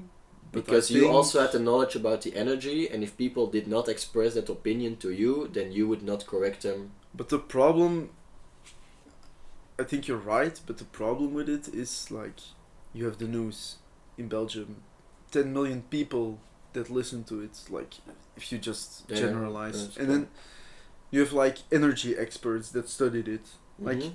let's say we were like with 50 in our class, like, Mhm. that finished it. And like, okay, maybe like engineers, but they don't learn that stuff that we did. They didn't learn the broad terms, they learned the hardcore physics, like, and then they should like connect the Okay. dots. But with us it was taught. How are we 50? Like, okay, there are more energy Yeah, experts, I let's get say it. 1,000. How are we gonna like It's just an pick up the example. slack from like those dumb articles from 10 million people? Like, it's impossible to like make Because it you right. care about it. Yeah, you care, but like, That's the point, I- right? I If say you're to, like- passionate about the thing, for example, that you're studying, my And you friends care know. about it, My then you friends should. know because I talked about it, and like maybe some random guy in a cafe somewhere knows about it because I remembers the told him. conversation. Yeah, exactly. But like how many people did I reach? Like, not a lot. And how many people did that dumb article reach? Like, too many. And I think like it's too Maybe- difficult to like. I think less people should have opinions because like it's too difficult for like the experts and the people that know about it to like lift up the bullshit, you know? Like, just guide the right direction more. I don't know. Is that not just an how do you say it, een onbekwaamheid van de experts, like. But it's just like it's a Sisyphus task, you know. It's just the people keep coming with their ignorant comments, and you're just like, stop. If you really go hard on it. If you're passionate about it, that's the point, right? Like, if you're passionate about it, you should make it your. Yeah, people do. People do. Goal to look at like Greta Thunberg. She really goes for it. People listen. People listen and respectfully ignore what she says, and like also go against it. I think it's like too difficult. So in I think that sense, it would be easier for them and for everyone if it would tone it down a little bit, the opinion, you know.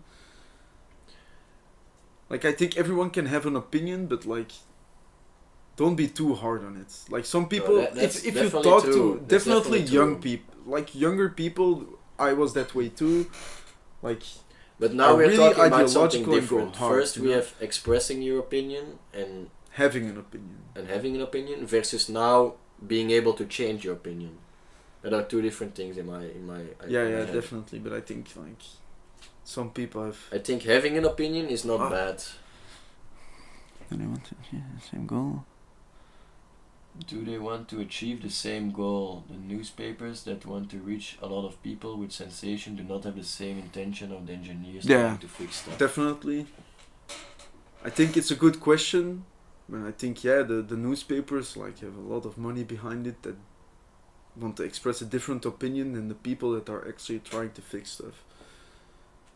And that also like makes it more difficult. Like a lot of articles about energy are really ridiculous sometimes. I'm getting sucked into this, but I feel like it's actually a good thing. I don't know how to say this without evoking like an instant response that media is not good.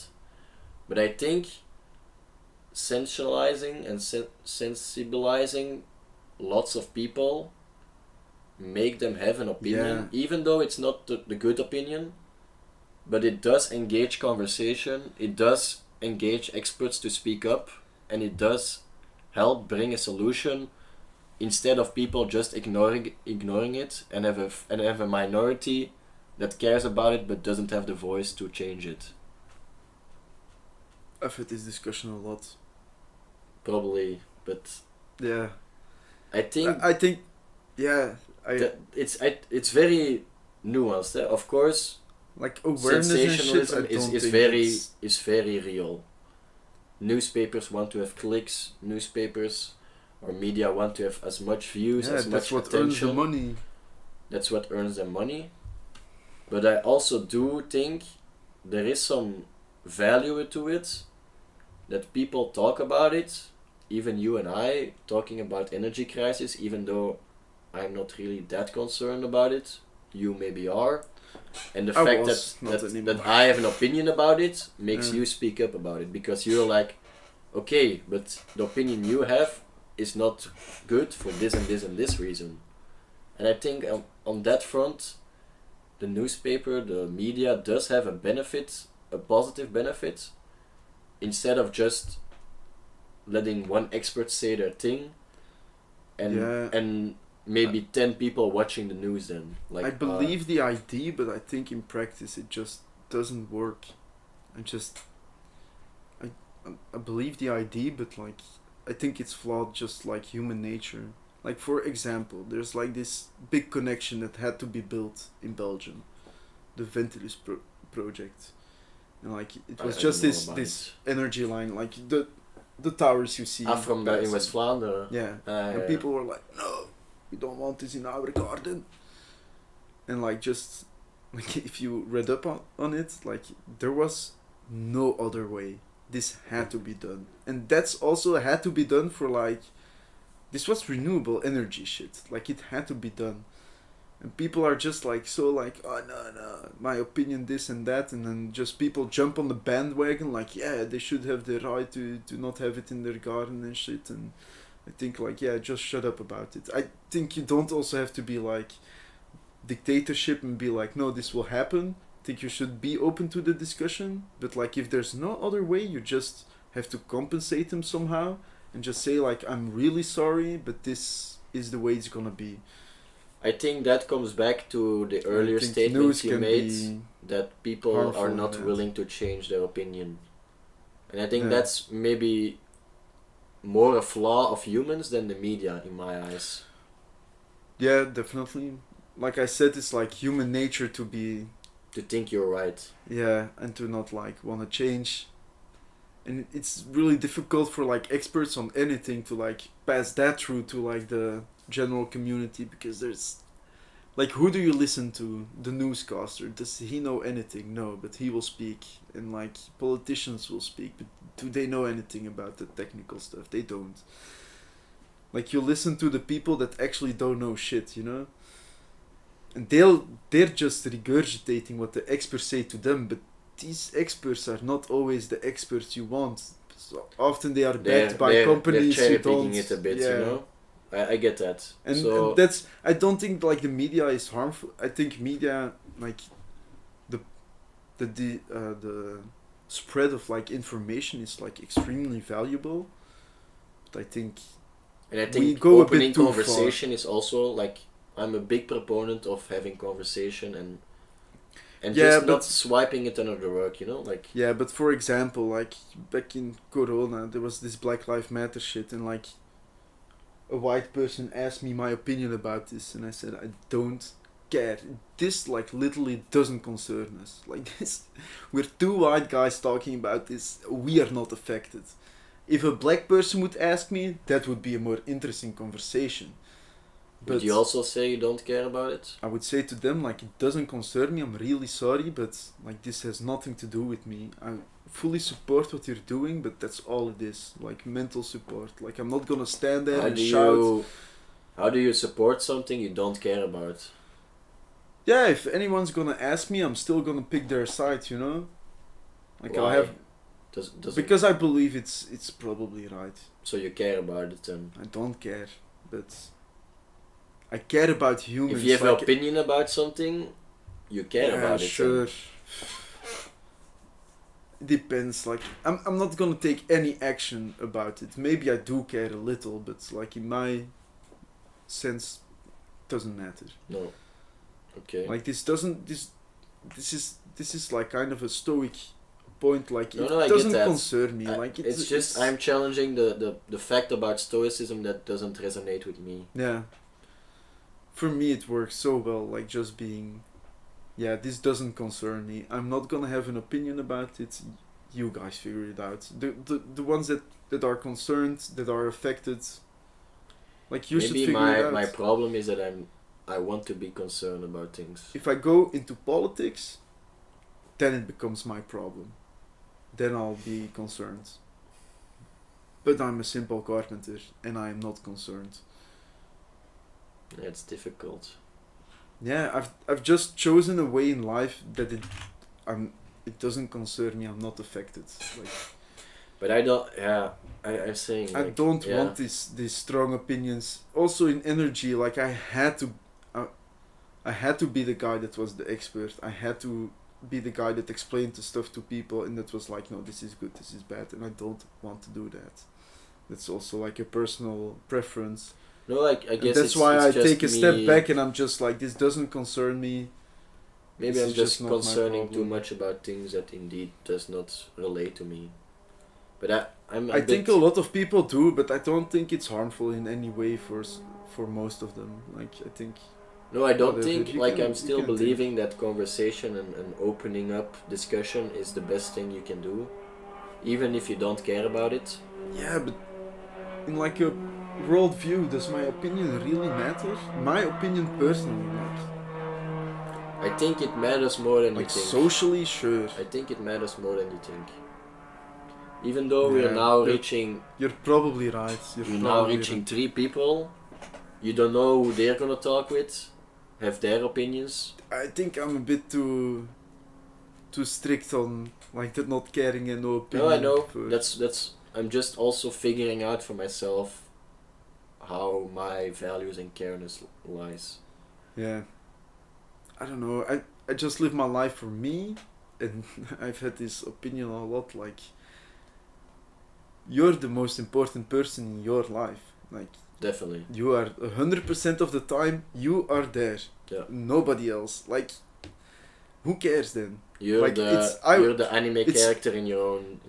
Exactly. Your main character. You're the You're guy the main that's character in your gonna own power anime. up the character development. But it's kind of a selfish way. But I think for me, it's a healthy way. Like, just concern myself with. So whatever would you concerns identify with me. Naruto, being able to care about others, even though? No, I don't. You don't? You don't? Okay. No, I that's don't fair. think I That's do. Fair. I love the guy. Really Yeah, I admirable. really love the guy too. But, Really admirable, but it isn't me. It just, yeah. If anything, I'm more the support character than the main character. You're the comical relief, you know. Damn, I forgot her name. Sakura. Sakura. No, don't take it that far, please. Don't do She me cared like about this. a lot of people. You're like. Too many. You're about. I'm you're not about, that evil as Sasuke too. Yeah, you're Sasuke, but like not caring about more evil stuff either. I'm more Itachi, you know, just like I know what to do for the greater good, and I'm gonna murder the family for it. No. Damn. No. Watch out, Christoph. No. Okay. I think that's it. Maybe we can do some questions. Yeah, sure. Because I believe, like for me now, it's clear where I stand, and I also think you already knew where you stand. And now I see. Yeah, I've thought about this a lot. Now I see where where Stoicism relates to me and you, and where it doesn't for me, and probably for you it does. And again, I've read like half a book. No. I think you live very strongly by those aspects. So I do, like I said in the beginning, I do think you're one of the few that actually lives by these things and acts accordingly. Just because I think it applies very well in my life. I'm not the guy that reads self-help books, but I kind of have them, you know. I did read them, but I'm not searching out there for answers. I'm just looking for input more. No, I think I'll figure it I'm out. not, there is no right or wrong. No, but I think it's good to know what you stand for, and you definitely know what you stand for. So it's also a lot of listening to podcasts and shit, and people talking about certain ways of thinking. That I have more difficulties with again. Yeah? Because... But they're just talking about Stoicism. The fact that I'm not in the conversation makes me very difficult, because I want to speak about certain nuances or certain aspects, and they're just brushing it over, and I'm like, no, but I that's kind of important, you know. I think we are more like detail-minded. We always go on tangents about like technical stuff, and we love that shit. And we like to clear that stuff out, but like other people see a more broader picture. I think why we do that is because we are very much aligned on broader aspects of how we look at things, and we differ on these details that I do think have very much truth and importance to them, even though that other people might think it's just a semantics discussion or something. But for me, it's really important that I can distinguish for me too, where your line stops and where I stop my line, you know, like how we see different but respectfully different. For me too, details like are important. Yeah, and I think we definitely mapped had these conversations. We mapped no, but I think now it was more in detail than we did before. Especially for me, I think it's also more clear for myself where should I care and how do I express this care to others. And for you, it's more clear that the care stops at your level. Yeah. Like, when it's not involved with you, you automatically don't want to engage with it. I haven't done it for so long, so I think the consequences could still like pop up. Like maybe I should care more. I think a bit too, but I'm not sure. It will happen later. If it doesn't, like I'm happy. I'm not sure in what form or in what aspect. Yeah, me neither. But I am aware that this might not be the right way Or maybe not the right way. Maybe I'm going a bit too hard on it. And no, I think the effects will come later, but for now, I think it's fine. I think you could look at it a bit more like this, and that's something I learned from biology, and that's actually very valuable things I learned in my academic. So you did learn. I did learn a lot of life things, but not for your job. Not for my job, and that is that organism always tends to optimize their environment and use every niche they can. Yeah. So there is no environment in the world that has one kind of organism in there.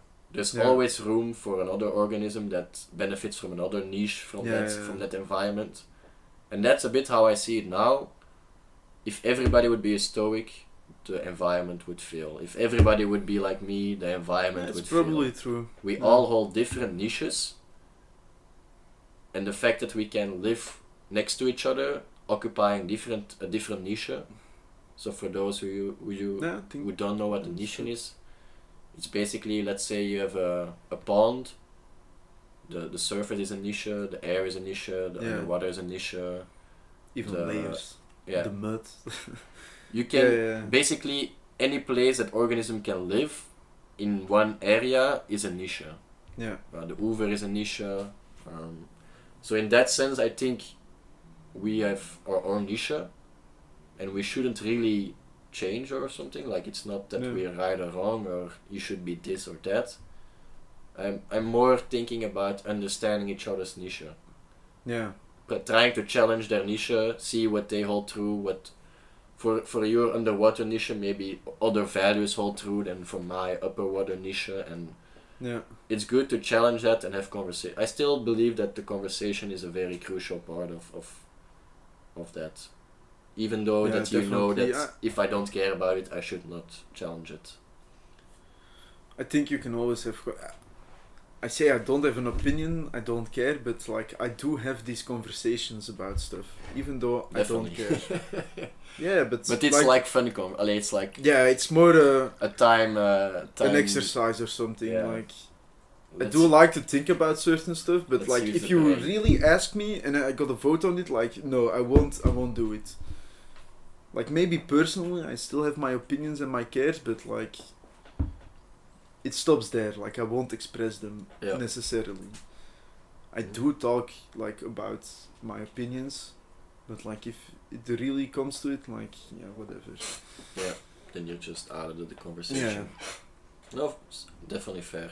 I think also Stoicism is not an answer to life or like a guide to life. It's more about just you can a way that certain people can accept life. Yeah, or like deal with certain situations. Like no, definitely fair. I think you can definitely learn from it, and that is definitely clear for everybody. Like it's not like a religion that has like some moral rules or anything. It's more like look, if you have a hardship, like you might think this way, maybe it helps.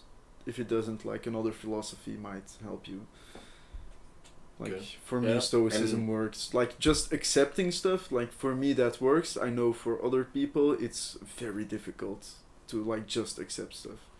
Like my girlfriend, it's like different for her. Just accepting that something happens or will be that way. That doesn't happen with her, and it's perfectly fine. But for me, like Stoicism resonates in that way. And I think both are equally good. Like about accepting, I'm a bit on the fence. Like I think everybody should accept things happening to them. Like but we'll get, that's another discussion that I think. But the broader sense is. Let's do some questions if you think, sure. And then. What do you like of the questions? Maybe one of Alan's first, difference in Stoicism in men and women? Yeah, I think definitely it's a more manly way to handle things. The just accepting stuff, you like think? I think so, yeah. That's what I experience. No, like, don't suffer imagine troubles. I see this with women a lot, and I don't mean it in a bad way, but they think about consequences way more than men do. I think that, in my experience, this has mostly applied. I maybe have too small of a pool of women to be compared against the large pool of men I know. Yeah, for me probably Because too, but just from my experience, I think like men just resonate with like just accepting, focusing what you can do, and just like let's go. That's, and women are more like, oh no, and like, oh what with this person, way more emotional, and it's good. You have to have these people. You have to have this. Allee. So you think it's like something evolved from nature that men are supposed to just carry on? Yeah. Even though the consequences not even nature, like women will say that men should open up more and like talk about their emotions, but we're like subconsciously taught to like, no, you gotta like feed your family, like shit has to happen, you gotta fix this shit, like whatever you feel doesn't matter, you have to do this. But maybe I'm a bit more woman in that front. That's a bit more because you crude. Say you have to open up about emotions and talk about it, which is a woman thing to say, you say? I think it's right, but I think like just in Stoicism sense, that doesn't really apply, you know? So I think like there's a difference. There's not really a difference, like Stoicism it is what it is, but just in a more applicable sense, like men will resonate with it more than women do. Because it's like... I said like it feels like sometimes kind of emotionless, and that's like the opposite of what a woman is in my mind. I think a woman is way more concerned about how people feel than men are. You think emotion has a place in discussion or in conversation? Yeah, definitely. Okay. I think for me, my decisions, I will consider how it makes people feel. Like I will consider this. So that's emotional. So like in that sense, like definitely worth the conversation. But do you act on your own emotions in that way, or do you think it's more I have to neutral it out and be able to rationally think Lately, very neutral, going strong. Because I think emotions do show areas of which we hold dear or value, and we don't have really conscious thinking about it. If you hear my heated discussions about energy, like there's emotion in there for whatever reason. But I think it's valuable. Like if you don't have passion, like you won't get these great people that will do it. So I think the good aspect about women in that sense is indeed they're more emotionally. I think like generally we can agree on that. I think just biologically this has made sense for like millennia. I think in the sense of Stoicism,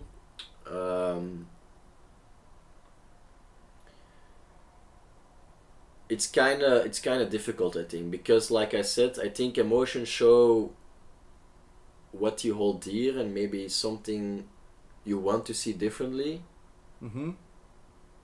It doesn't necessarily mean you have control over it. So in that sense, I might have to agree that women tend to be less stoic than men. Yeah, I think so. But that's just numbers, I think, a numbers game. Yeah, I think Stoicism is so... Sometimes it feels like suppressing emotions, and that's like a classic man thing to do, you know. Just in a that is not stoic for me, suppressing emotions. Yeah, but I said sometimes it feels like that. If I read it and it's just like, yeah, no, this is just nature. This is good. This is kind of accepting how it is, and just like ignoring that you can be sad about it, you know. Like already accepting it and not be sad. That's like, in a sense, it's suppressing emotions. But for me, it works, I think. Okay. I don't have the feeling that I'm suppressing anything, but like, in a sense, I think it is coping a bit suppressing? I don't know. We should get more into coping then. What do you mean? I think coping is passively ignoring things that do matter to you, or maybe actively ignoring? I don't know, because if it matters to me, like, I will care, But I think that's where emotions think come in, because it shows maybe things like energy that you do care about, but for some reason you're trying to steer away from that emotion by saying that you don't care about it anymore, or you don't have any influence on what you say to others, and that it doesn't really should matter to you because you don't have any impact with it. Yeah. So I think in that sense, we all do it. So it's not something personal I want to say to you, but in that sense, I think suppressing and coping is not in line with what Stoicism is about. I think. No, but in the way that you don't really accept your feelings or your values or the things you want to express and can have control over. Yeah, I don't think like the core philosophy of Stoicism is that way, but like if I read how Marcus Aurelius like writes, it feels like sometimes that is coping. Or... Yeah. Okay. He's like. Yeah, I have not read it, so I would not know. Because like, sometimes it's just like, oh yeah, like, it is what it is. My brother dies. Like, yeah, you can just control whatever you can control and just focus on that. You know, it's just like putting it aside and just focus on what's important. But this feels like very suppressing and more a man thing to do. I don't think it's necessarily right, but no. If someone says that to me, I would. If he's a real Stoic, I would be like a purist. No, I would be like, the fact that you have to say that and that you can't do anything about it, but still feel bad about it, means that there are some aspects that you might have ignored with your brother, or you might have wanted to spend more time with him, which obviously everybody likes to spend a lot of time and not everybody has all the time, so I get that, but it's just like an aspect of your life that you think that you had control over that you didn't optimize or didn't use to the full benefit. And I think that way it is indeed coping, and I'm not saying coping cannot have a place in Stoicism, I just feel that it's a bit contradictory for me.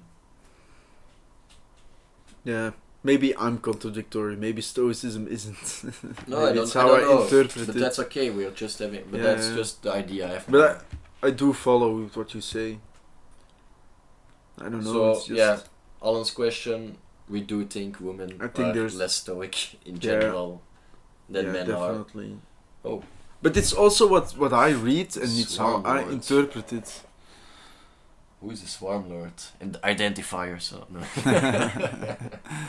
No, thanks for watching the swarm lord. Do you think that society in general expects that men need to be more stoic in life than women?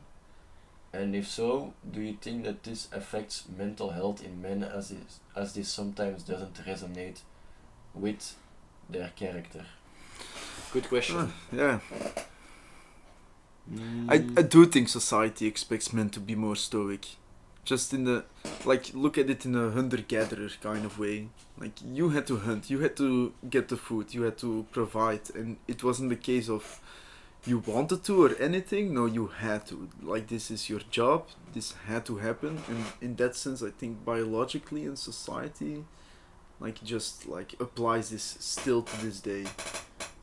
I agree with hunter-gathering. I think that, but I think we are now more at the point that you can live comfortably without having to go hunting or something. Yeah, or and follow more. And now also with families that, like, you have 2 earners and, like, you can also. But this is, like, in a society sense, like, super recently. Like, this is in the humankind so short. Like, we cannot expect, like, people to evolve this quickly. I think it's indeed a bit hardwired. Yeah, I think it still lingers. I think it's maybe like in 100 years when we've lived like women and men do the same. Like maybe it will be gone. I don't know. 100 years, it's very. It's also short, but for biological. Let's say a millennia or anything. like maybe it will change. I think it does. I think you already see people that definitely changed, that are not like this. But I think like just going way back and all these years of human evolution, I think it's really hardwired. Yeah, no, that it is that way. I also think that. And the second part, do you think that this affects mental health in men, as it sometimes doesn't resonate with their character? Yeah, I think like men are still emotional beings, and like having to provide is like a really heavy load sometimes. I think it also is getting a way more attention lately. Like in the last 2 years, I think like feelings of men have gained more a place to be talked about, even among men, because before definitely it would definitely not be as normal or as socially accepted to talk about feelings with men on cafe or whatever. If I listen, like for an example, to the podcast of Bill Burr, this man has so many issues about like talking about emotions, and I see my friends, and I don't think like, I think the majority doesn't have that. And I think with his generation, like my dad for instance, also the same, I think they almost all of them have this, like this problem of talking about it. And I think now in our generation it's way better already. I think so too. I think that's definitely getting more attention that it should deserve. Especially like you said, now that we have 2 earners, that I think that affects a lot. If you look at cultures where it still isn't like that, there's a big difference. I think too.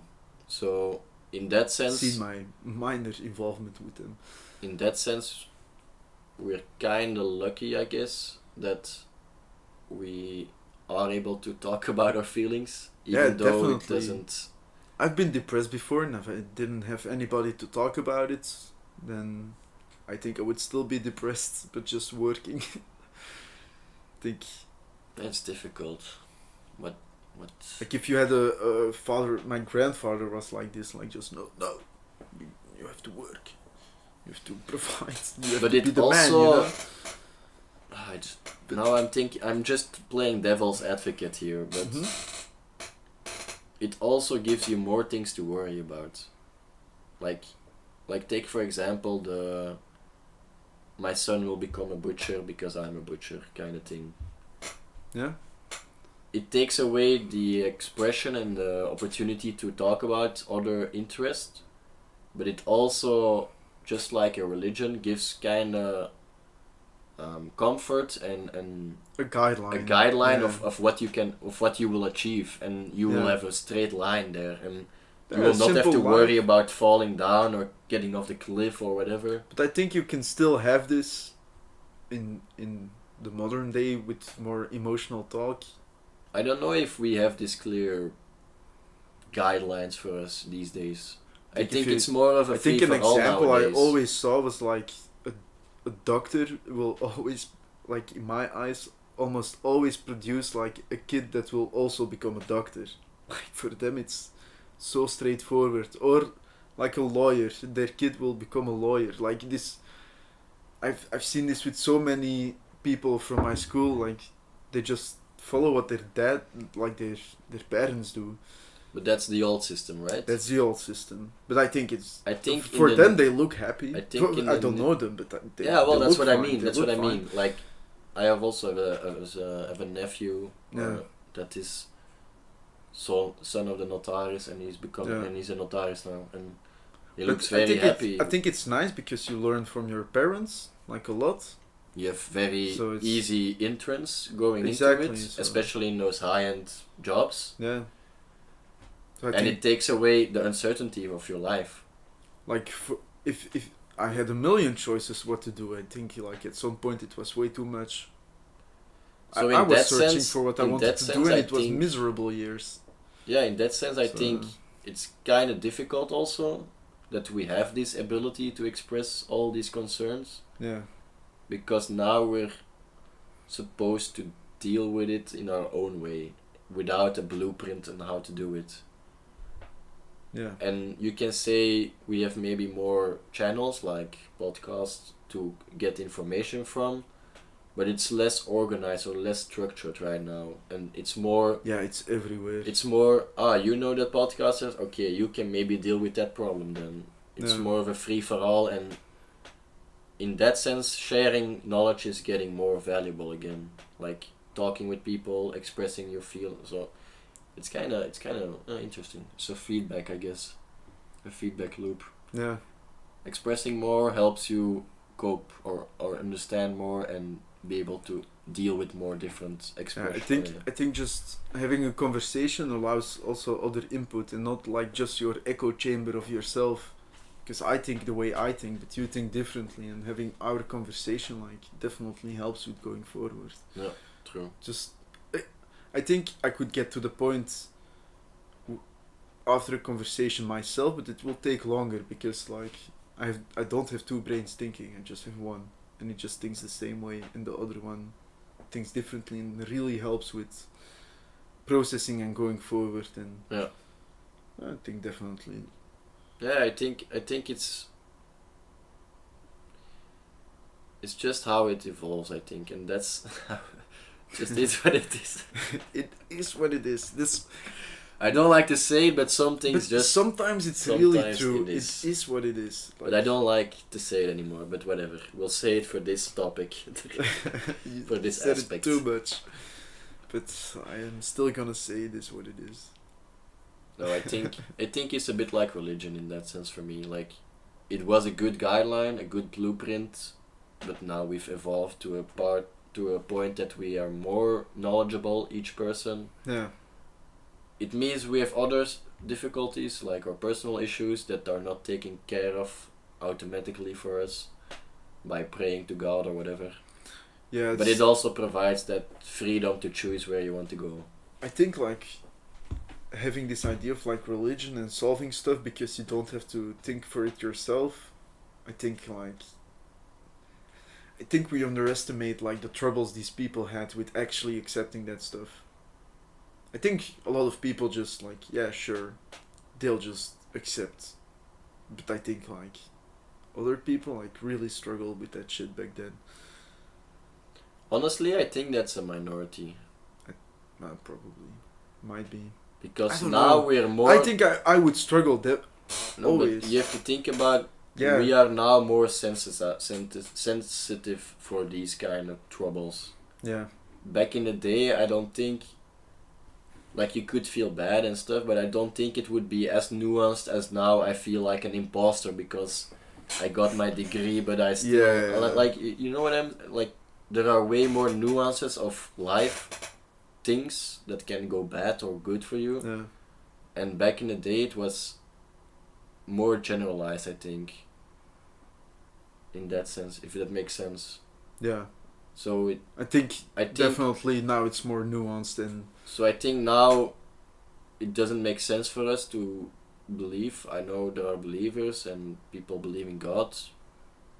I have no problem with that. It doesn't concern me.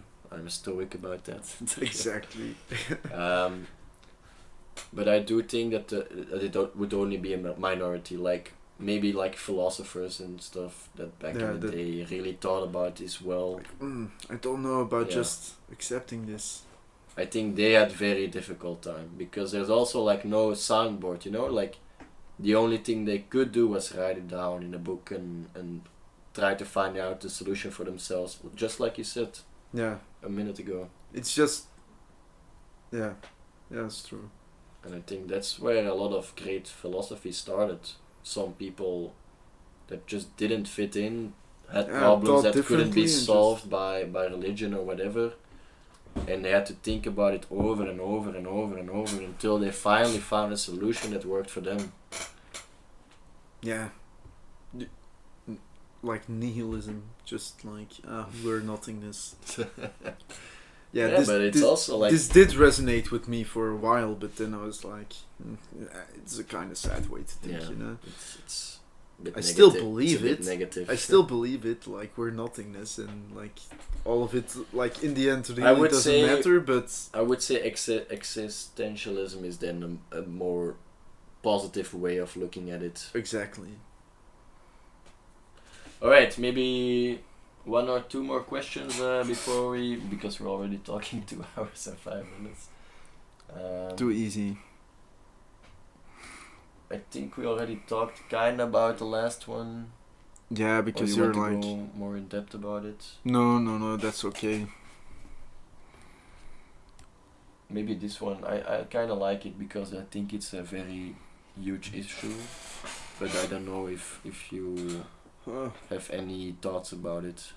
So the question I'm interested in, we don't know if we'll talk about it, but in an age of instant gratification, how can the Stoic idea of delayed gratification be relevant in achieving long-term goals and happiness?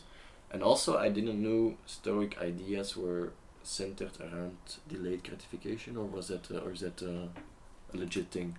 I haven't really read it, but I You do can't believe feel it's in that there, it's yeah. in there, okay. Because like the idea of just working hard to what you can control, it's like more of a... Look at the future and not hunker really- down and work at it, and not... They don't really talk about like the gratification of stuff. I haven't read about it yet, but it might be that it's in there. I think, yeah. So how do you see Stoicism benefiting long-term goals? What do you for yourself, for example, have found out? Like, okay, because I think this way, I do look more at the future than before, or something like that. I think it just coincides with like the period in my life where I really want to think about moving forward and like doing other stuff, or like buying a house, or like going on bigger vacations, or like investing in shit, or like building a business. Like these ideas just come now because this is kind of our age, like to think about this stuff. So it like just like a coincidence that I'm going into Stoicism more. I think it's not really It's like an effect from reading Stoic shit, you know. It's not because you're more Stoic that you are focusing on longer term. Yeah, I it's think it's just a coincidence. A wisselwerking, I don't know. But I've also like, and that's also before I read like meditations. I just deleted Instagram, TikTok. I have only one sinner place, and it's YouTube Shorts, but it's so bad that I don't even want to look at it. You do look a lot at it, no? Or not really? Yeah, it's becoming less and less. Okay. Just like really, when I have a gap to fill, my brain is just like, Right. please give me just like it, like the lingering effect of like the instant content is still there, so I'll still have to keep my head busy. But it's becoming less and less. The more I have, the longer time I have deleted it, the better it becomes. Do you feel like it provides happiness for you? This Yeah, definitely. Peace of mind. Just also Instagram is a very big... Peace of mind is for you happiness, or is that something different? Yeah, because I'm just... Not worried. Exactly. I'm not for me necessarily it's a bit ecstatic or for like... me it's a bit different, I think. Really... I think happiness really shows that something you care about is going well, or you contributing to something that goes well that you care about. Yeah, but, yeah. And not caring about it, or peace of mind is in that sense not really happiness. It gives me calmness, or like peace of mind. Yeah, but it makes it easier to be happy though. Makes it easier to be happy. Because that's true. You're not really concerned about like horrible or bad stuff. You So it's like, easier to become you have happy. less noise in your life. Exactly. So it But becomes it's not easier. really like... It's not the way to happiness, but Nee. it makes it easier. Indeed. There is less noise, so you're able to identify the things that make you happy more easily. Yeah. I think, I believe that. I think that's true. Just Or peace that of holds mind. true for me also. So, maybe not the best question, because it was really short actually. Yeah, I just don't know about like the Stoic standpoint on it, but I think like I also deleted Instagram, and that's like kind of Stoic point too, because you're looking at these people living their life, their greatest life, and you're like, oh, I want this, and you're becoming concerned about it, but it doesn't matter. No. Like, don't care what these hundreds of people are doing. Like, I care about my friends, what they are doing. But I'll hear from them, you know? Like, personally. I'll ask, what have you been up to lately? But no, is every answer gonna be, oh yeah, I saw it on Instagram. Like, nice conversation, bro. Like, I'm not concerned anymore about... No, I'm different about that. I just deleted that and shit that's and why I'm just I'm like, I also just want to talk very about active in sharing things now. Yeah, I think you're going the opposite way than because I am. It comes back to what I believe in, and maybe you don't fully believe in that, that's okay. That it's easier to start a conversation by expressing your opinion or your thoughts or your experiences. Yeah, I think what you do, definitely, but like the majority of Instagram is just... No, I agree with that. Like pure horseshit. But that's... Like, who it doesn't cares? It doesn't mean that it's bad. It just means it's being used in the wrong way. For me it's bad. For other people it might be normal, but like for me it just... But if you agree with the sense that I am doing it, wouldn't it be possible that it could also benefit you if you do it? Yeah, but I don't want to. No, that's I fair. could That's get behind totally it. fair. I could That's get totally behind fair. it that it could be good, but yeah. No, that's totally. I definitely am not pushing you. I'm just saying. No. But I think people I are believe too what scared. you say, but it's not me. I I'm think not people gonna are do also it, a bit too scared agree. to express or show, or they always think they have to show the best thing that happens to them or the always amazing thing, and I think or the worst things, but not the normal life. Worst if you things, put normal life, nobody cares. even worse is I don't think people are comfortable sharing that. I think too many people are. Maybe not in my close circles then, but I don't see a lot of bad things on Instagram usually. Usually no, but it's like, because honestly, like bad things like happen less than good things, to be honest. Like in my experience, a very good observation, I think. In my experience, like there's more good stuff than bad stuff.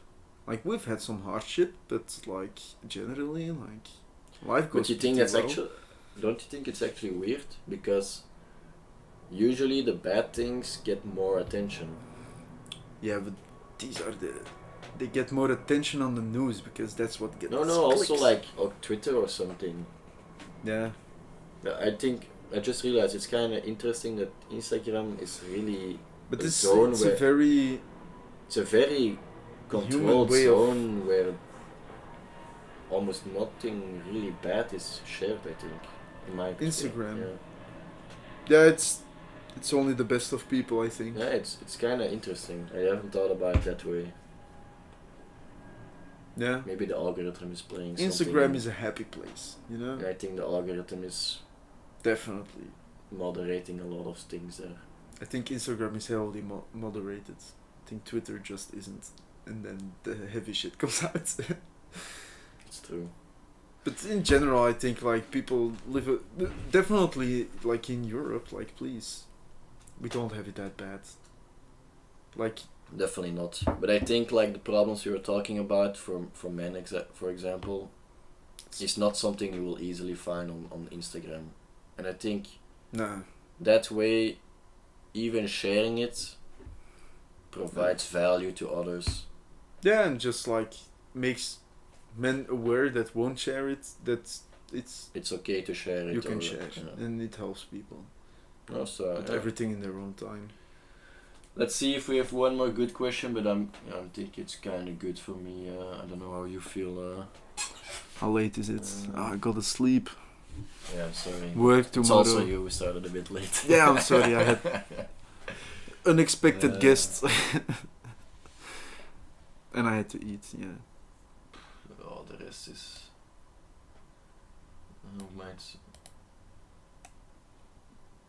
It's okay. I think the questions are pretty generic. Yeah. They're good questions, but I think we already talked a bit about them. Yeah. So. I think so too. And like some questions are kind of similar, and we went there anyway. No, I'm also very grateful for the two people that wanted to partake in the conversation. Thank you for that, Gauthier and the Swarm Lord. I'm curious who it is, but No clue. Maybe Matthias or...